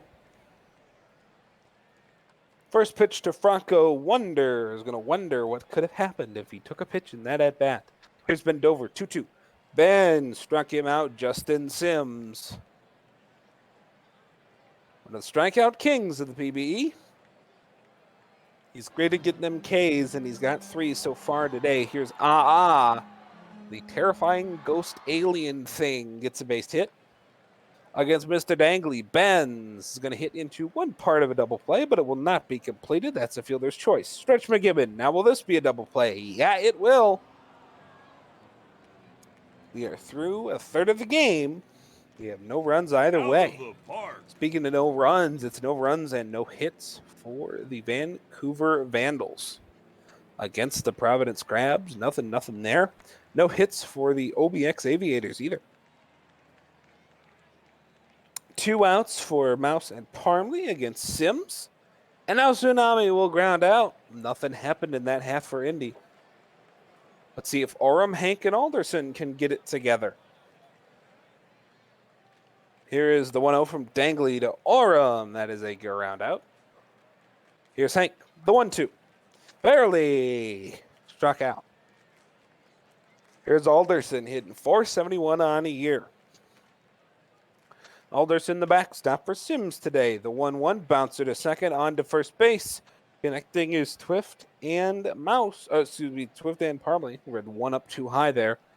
4 innings. Nobody's got a run. Will that change with Jimbo Slice? No, it will not. What about Eagle Eyes hitting 364 so far as the rookie Eagle Eyes strikes out? Sims, 4th K. 4 2/3 here, Sailor Twift. 0-2, Sailor Twift strikes out.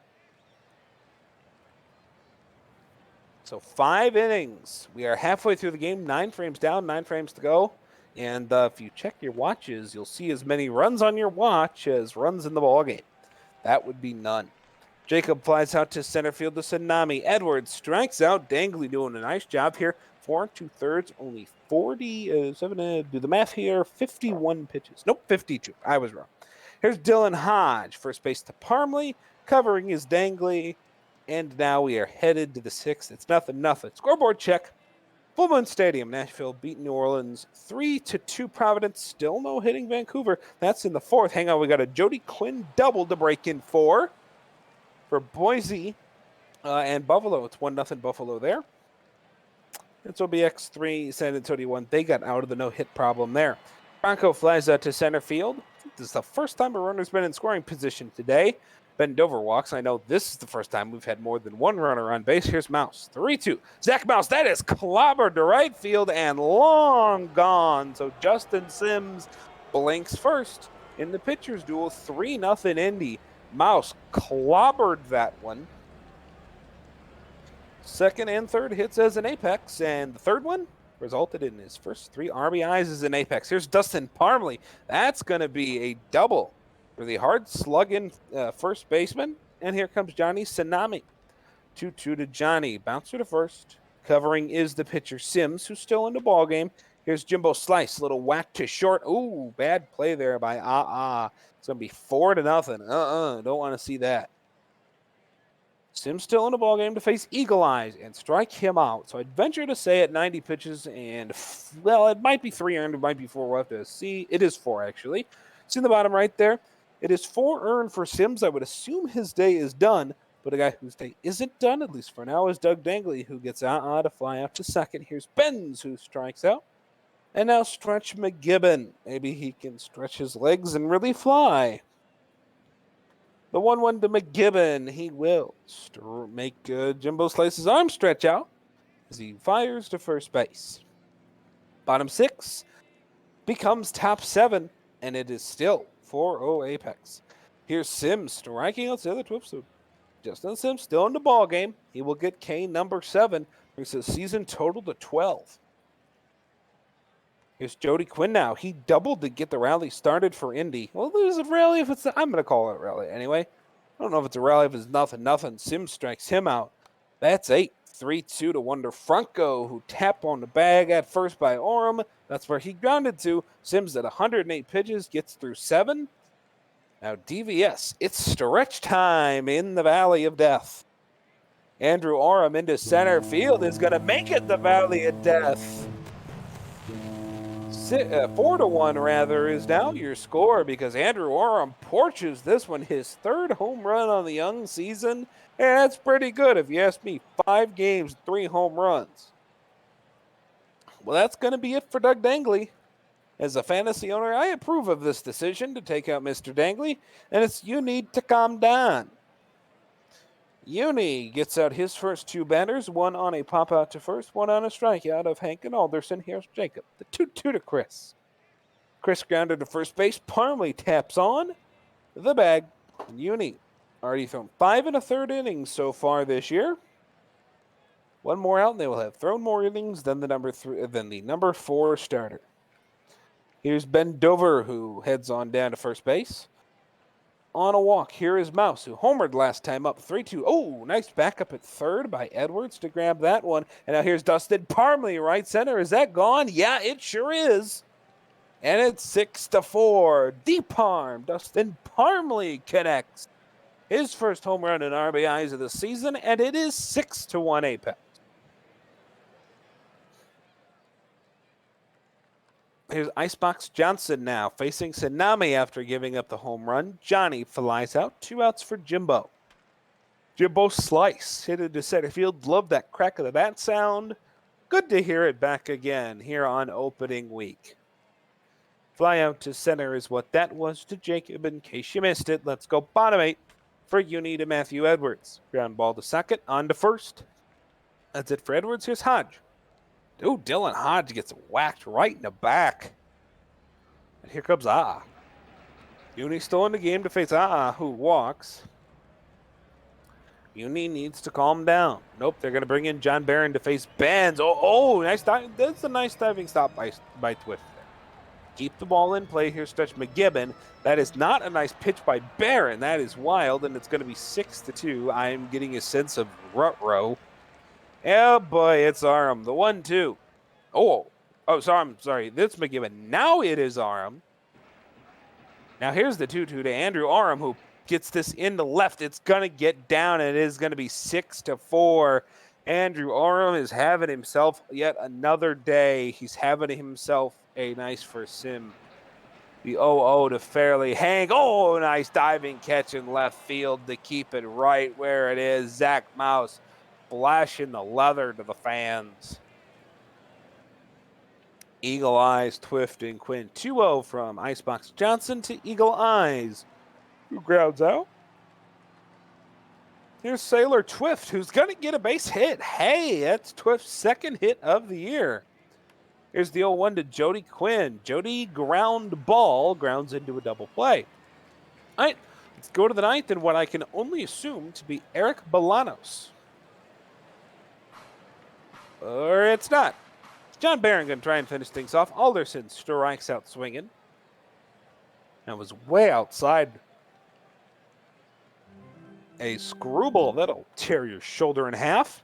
Here's Chris Jacob, who flies out to right field on a 68-mile-an-hour circuit change. Here's Edwards. The 1-1 to Matthew Edwards. That is back up the middle for a base hit, so tying run is Hodge. He's headed to the plate. The 1-0, Dylan Hodge, cracked into center. Lazy fly ball, and Tsunami is going to make the catch. 6-4 win for Indy. Zach Mouse, 2 hits, 3 RBIs. Parmley, 2 hits, 2 RBIs. Each of those players had a home run. And Roma had one too. He had 2 hits and 3 RBIs. Sims, loss, 7 innings, 4 earned. Dangley, W, 6 innings, 1 earned. Player of the game is Doug Dangley. Kind of figured it'd be Orm or Mouse. All right, Providence and Vancouver. Oh, Providence came back for something. Said, hey, take that 6-0 defeat. And yeah, here you go. Here's that. John Camden in this ball game hits home run at number 1 on the year. Now he is at number 199 in his career. 3 RBIs in this one. Same thing for Law. Vancouver has 2 hits out of Lodge and Daytona. Johnson, 5 innings, 4 earned on 8 runs. There was a big-time Dan King error. Providence, Daring to Murley to Crab. That gets it done. Bobby Daring, your player of the game. Let's see what else we got. We got Buffalo 0-5.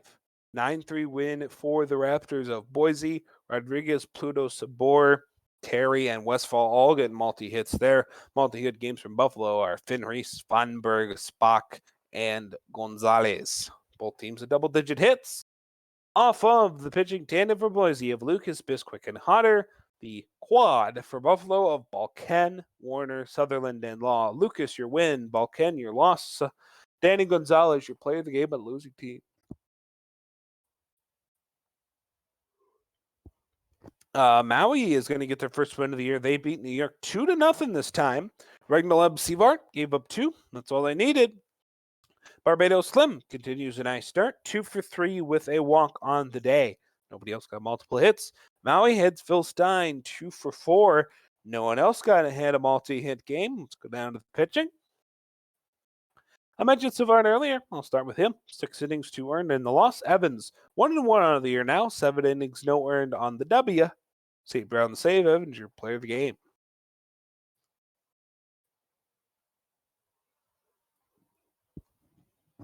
OBX 4-1 on the year. They beat the Sloths. Then some intra-division play in the same conference. 3-2, the win there. Mike Latoris, 1 hit and 2 RBIs. The only 2 RBIs for Outer Banks. San Antonio has 6 hits as a team, 2 coming from Jarrett Gofford. Wait. I'm fairly certain is Oh, rookie. never What? mind. Oh, no. I saw Bot in 9th, and I was like, no, wait, what? I thought there was like a walk to win it, and I was like, wait a minute. I thought nothing happened. A walk-off walk. Yeah. Windsor, 6 innings pitched on 2 earned. Trent Bolt Jr., 3 innings, 2 hits, no earned. Cato, Pozo, Tabin Caden, win, hold, save. Nice start for Walker Cato. He's your player of the game. 6 innings, 1 earned. Champion, Sarasota and Seattle. Supernovas, 4-1 to start the year. Another nice start by Frederick Erdichez Garcia. Calmed down after a rough first inning. Albunte, 3 hits. Cedric Winters, 2. Fulman with 2 as well. Fulman and Dowd had your RBIs. Sarasota sees multi-hit games out of Red Arrow. Oh, screen scroll. Troy Dominic, Holden Afart, Red Arrow, as I mentioned, Jay Doctor, and Ionel Bogescu. It was Frederick Erdichez Garcia. Hey, you know what? Why not? What a start to the year. 2 complete games for Erdichez Garcia to start the season. Wow. Bingo Hammersmith, 3 1/3, 6 earned. He's gotten hammered to start his season. Then Higgins, Dart, Leclerc, and Homie. Troy Dominic, your player of the game. Whew. Detroit beats your Toros, Steel. It's 15-2. You didn't have a hit, but Nero Esposito had all 3 of yours. No, 3 of your 7. Must have been for the bottom. Yeah, mostly from the bottom of that order.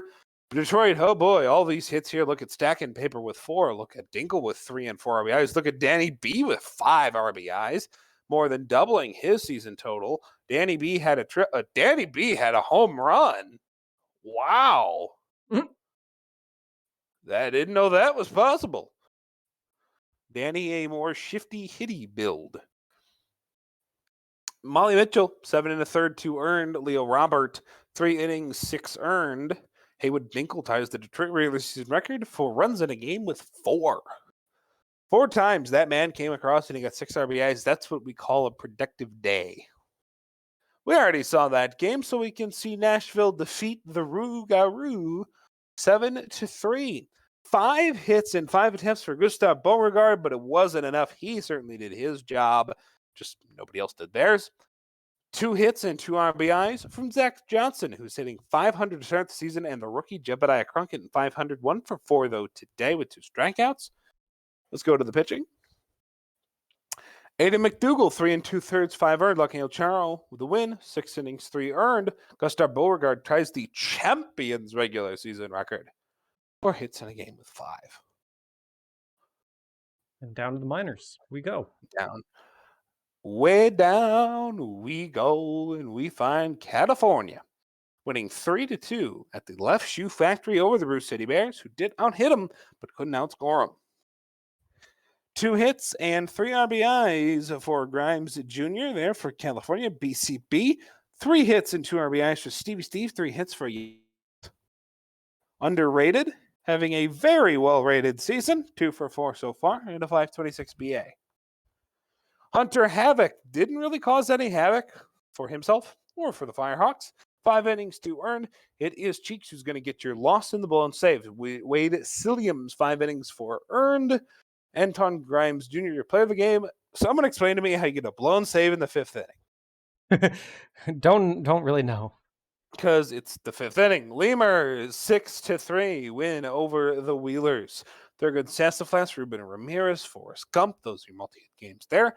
Anchorage, best hitter is going to be Trey Marquis the 4th, the only multi-hit batter in that game. Let's look at the pitching. Brian Taylor, 4 2/3, 4 earned. Armando Velasquez, 6 innings, 1 earned. Armando, your player of the game.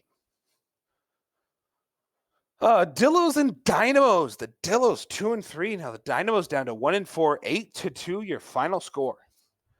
Hits from everybody in Amarillo, 16 in total. Hits from everybody but 2 folks in Dallas.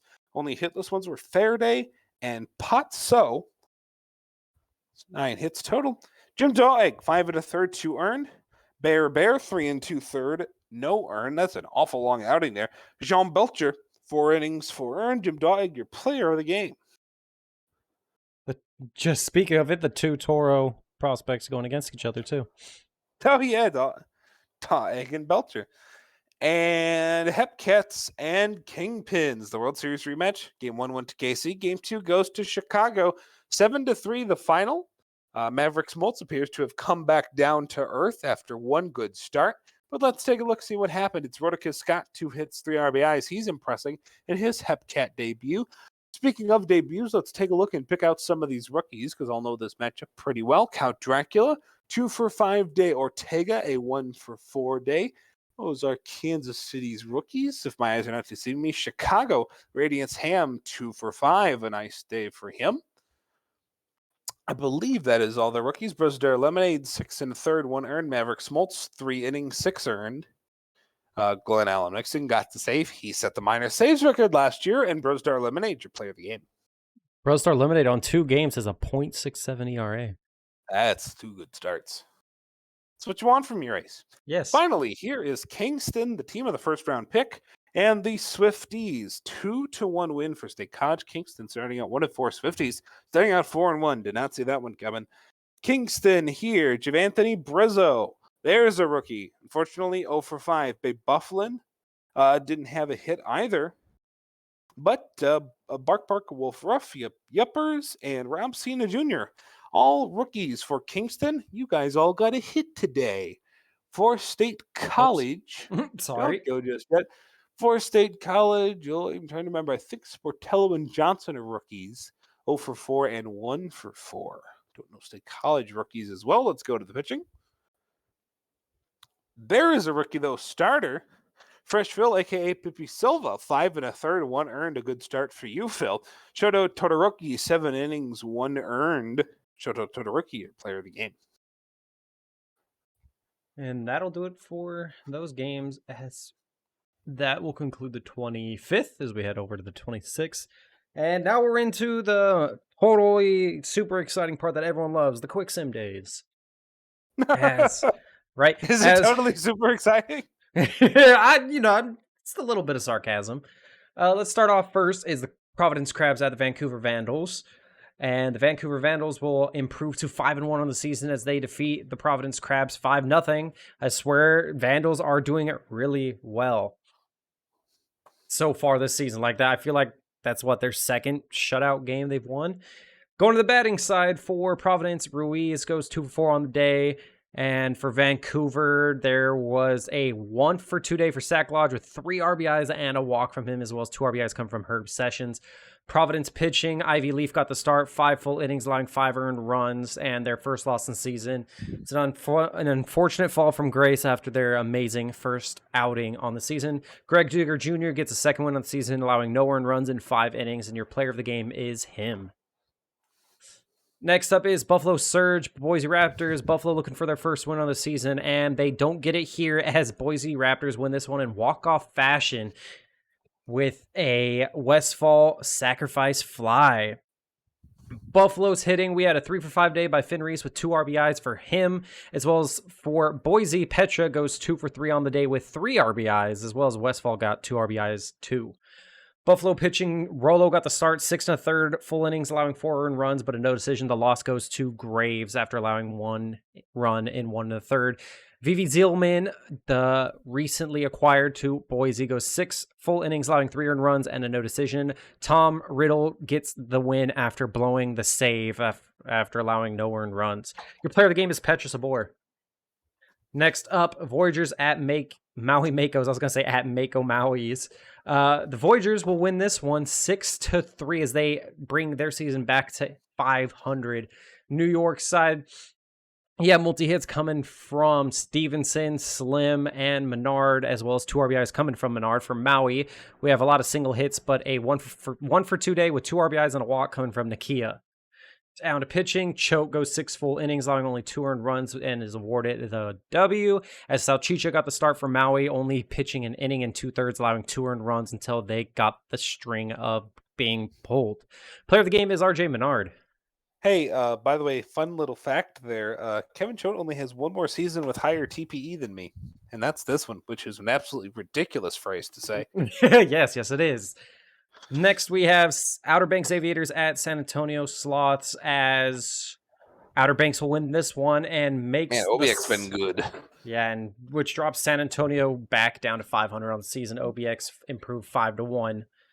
OBX had a 3-for-5 day with an RBI coming from Mike Latoris, as well as 2 RBIs come from Tex Walker for San Antonio. You had a 3-for-4 day by Trevin Knight with 1 RBI, as well as multi-hits from Acuna Matata and Pork Chop Sandwiches.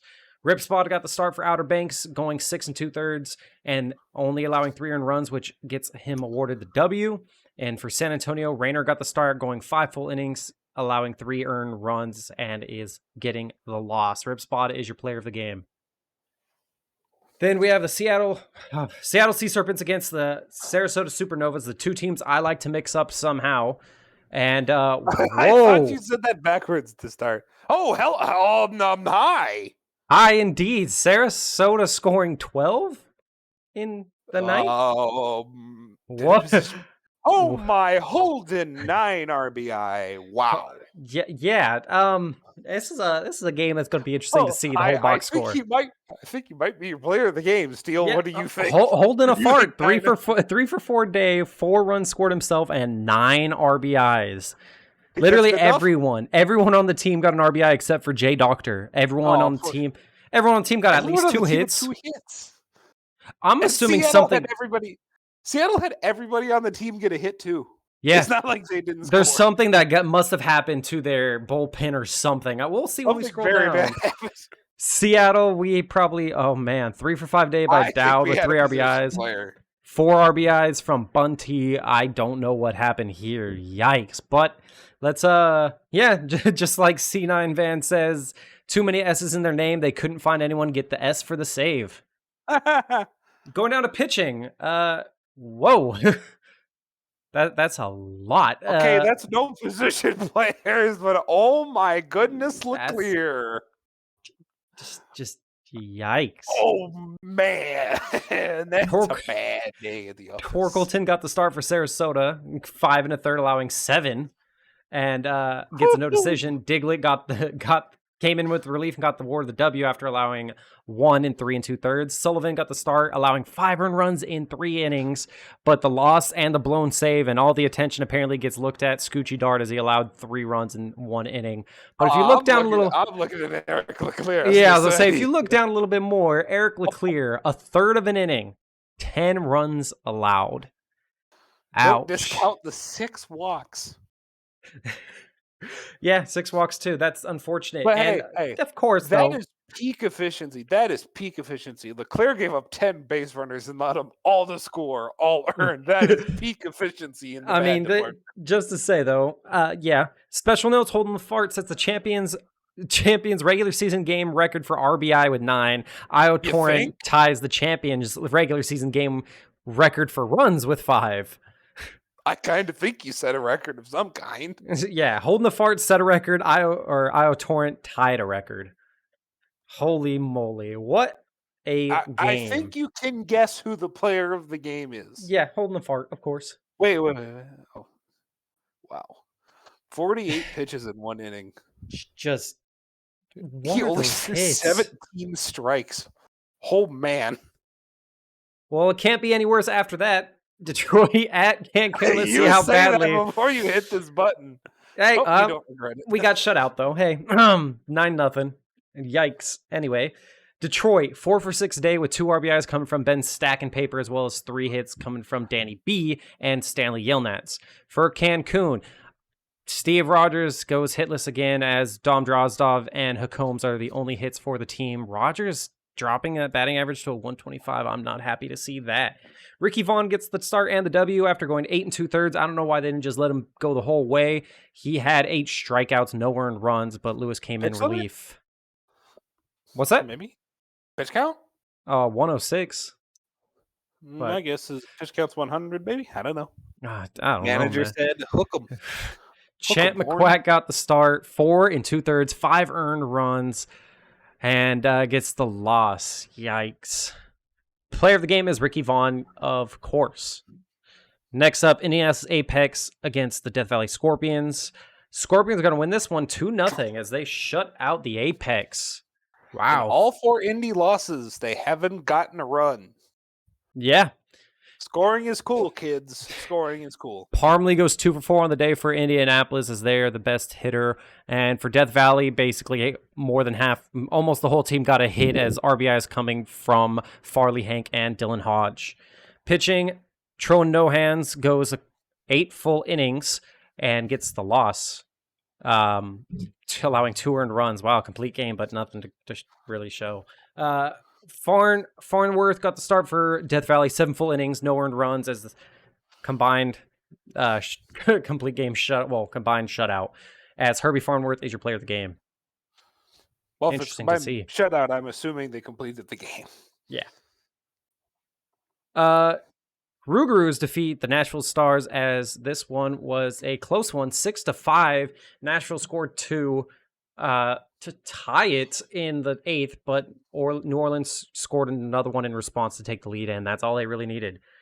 2 hits coming from Cade Munson with 2 RBIs from Jebediah Crunk. New Orleans, 2 hits from Geronimo and Hamed, but Hamed had 2 RBIs to go with that. Pitching, Johnson got the start for Nashville, a no decision after going 5 2/3, allowing 5 earned runs. The loss does go to Law after allowing 1 run in 1 2/3 innings pitch.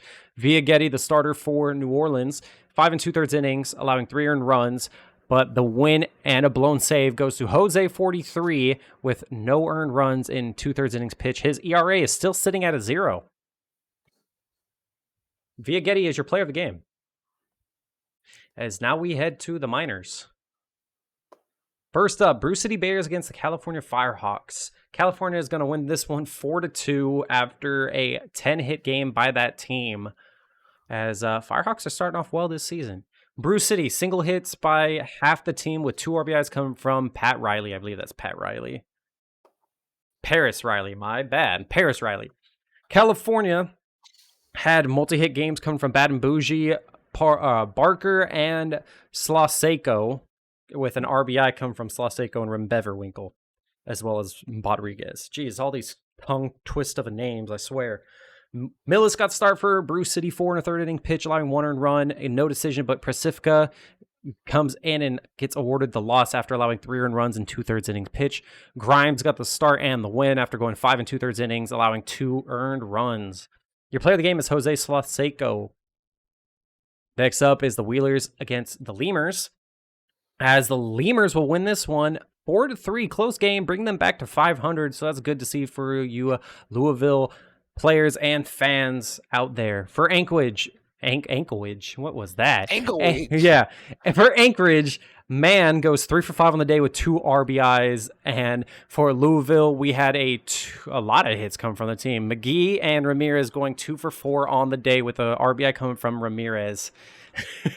Pitching, Gusto got the start for Anchorage, 6 full innings, no earned runs, but he gets a no decision as Rizzo gets the loss after allowing 1 earned run in 1 inning.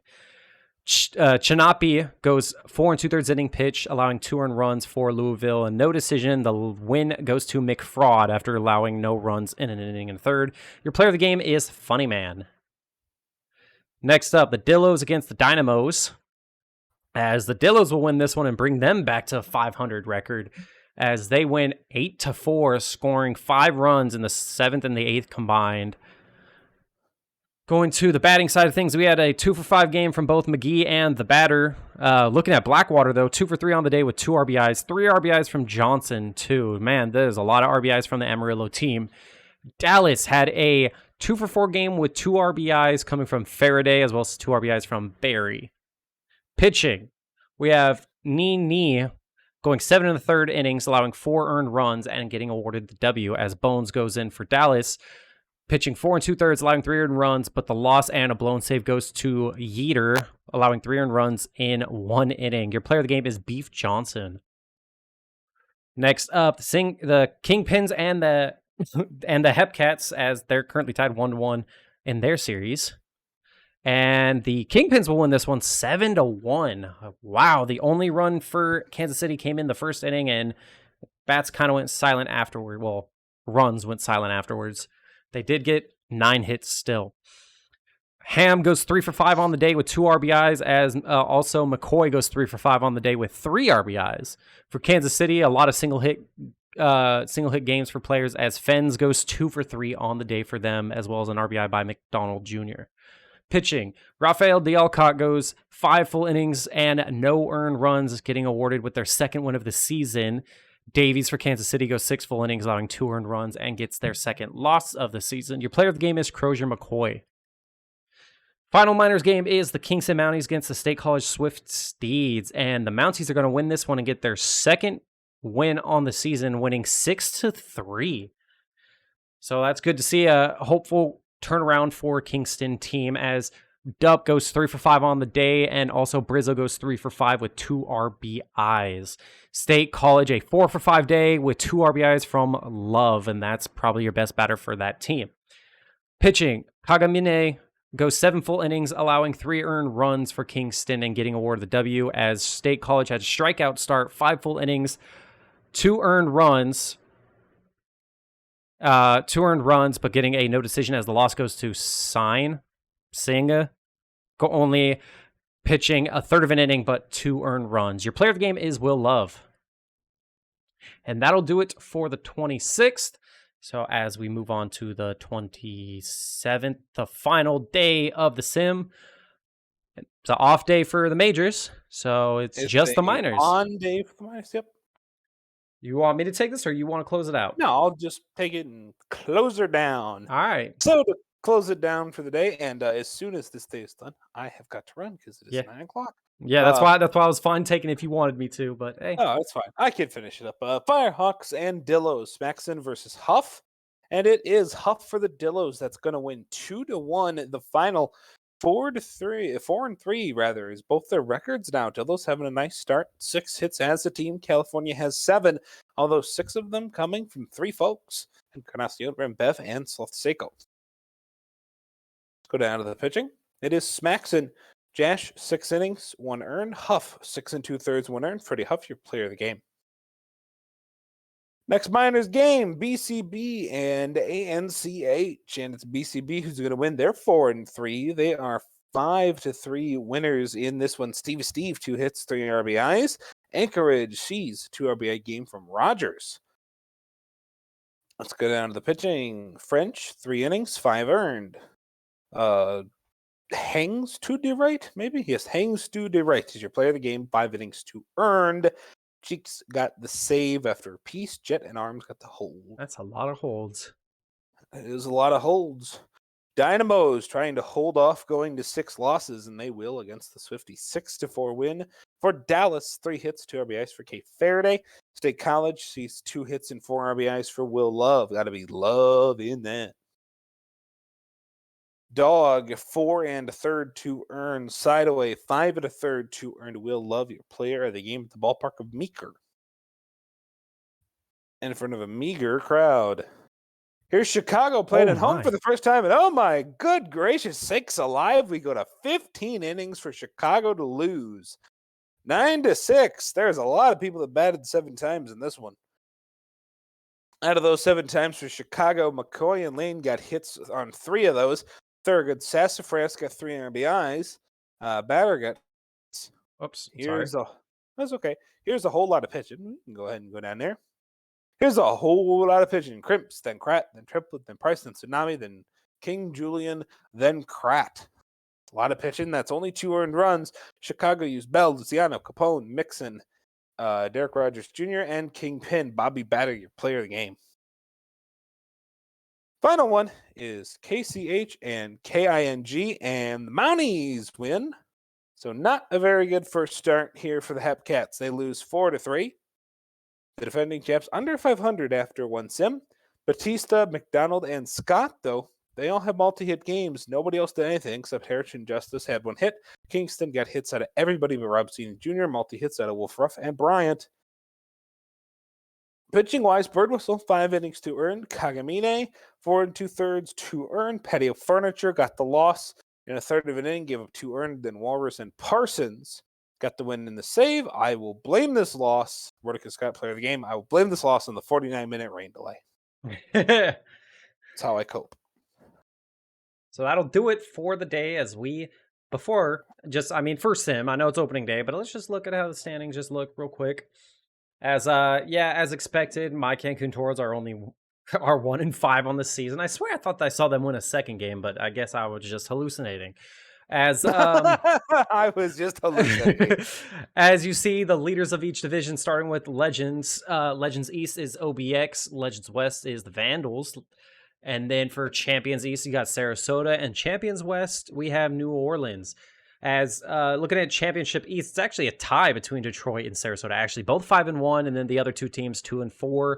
That is probably the division that everyone has no clue how it's going to happen. So that's probably the one I'm most excited to watch unfold. Looking at the Legends side of things, pretty close when you look at the Legends East. The only team without a win after one sim is the Buffalo Surge. Wow. So they're hoping to make some improvements and get that first one starting next sim. I believe, who is it tomorrow? It is Hummus and LBG? Yep. If I remember right. LBG. Yes, it is. And okay. while I couldn't get a word in, I'm just going to say, everybody, thanks for having me. I have to bounce. Have a good day, everybody. Have a good night. Yeah, later, Mike. See y'all in chat tomorrow. Thank you. All right. Anyway, going down to the minors, we have the West Division, the Amarillo Armadillos and California Firehawks, and the Brew City Bears all tied for first with 4 wins. And then right behind them is Kansas City and Anchorage with 3 and 2 wins, respectively. East Division, you have the Chicago Kingpins leading the pack, 5-2 record with Lemurs and State College right behind them, as well as the Mounties and Dynamos behind them. So it's very quick, or not very quick, very close for the minors. I know it's only the first sim, but hey, it's still nice to see the standings after one. Still got a long season to go, so hopefully tomorrow is going to be a fun one. Let me go and start uploading this. Commissioner's office. Let me make sure. League file. Make sure all this is correct. Yep. Okay, reports. Make sure. That looks good. Okay. And then make sure. And then I should be good to execute. Should pop up an error. And we're going to click OK. And hopefully you guys did enjoy it. I know it was a little scary after that crash of a game. I did look it up and find a reason why it happened. It has nothing to do with my computer. I guess someone had an issue with it before, so luckily it wasn't too big of a deal. It just says that the game runs on 32-bit, and the game only uses up to 4 gigs of memory. So it's a known issue. I guess like when leagues become older and older, it just becomes more memory intensive. So it's just certain things got to get looked at. Oh yeah, definitely, Smitty. I'm gonna go change your player and make him bad again. Anyway, as I said, tomorrow I think you got 2 streams this week with LGB and Hummus, so that's gonna be a delight to see. Hopefully everyone's excited for that. This stream went on for about 2.5 hours. I hope it wasn't too far. I know the giveaway happened at the beginning of the sim, so that's pretty great. Congrats to Bex for winning it. And yes, C9, I'm glad to see. Let's see. Glad to see the season's back, and I agree with that. Off season's never a good sign, so it's always good to see the new season starting, because I feel like whenever it comes to the off season, it just means drama. So I'm glad to see it happen. Hopefully, let's see. Oh, Hummus says that Bex did get her code, so congrats to her. Hope everyone's excited to see our boy Hummus on stream tomorrow. As this keeps counting, let's hope that no issues happen with them. I know it always let's see. Trying to look at anything. Any updates or any news for anything. I know there's quite a bit of everyone doing certain things. Let me see. I'm not sure if Hummus or someone has someone they want to raid after this. I have no idea. I have no idea who's live right now. I don't have access to check. But yeah. I know last time I streamed I said I was in Warzone later. I'm down, Hummus. I know I have to leave literally right after the stream. I'm gonna have to leave to go run to the store, but I mean later tonight I'm down.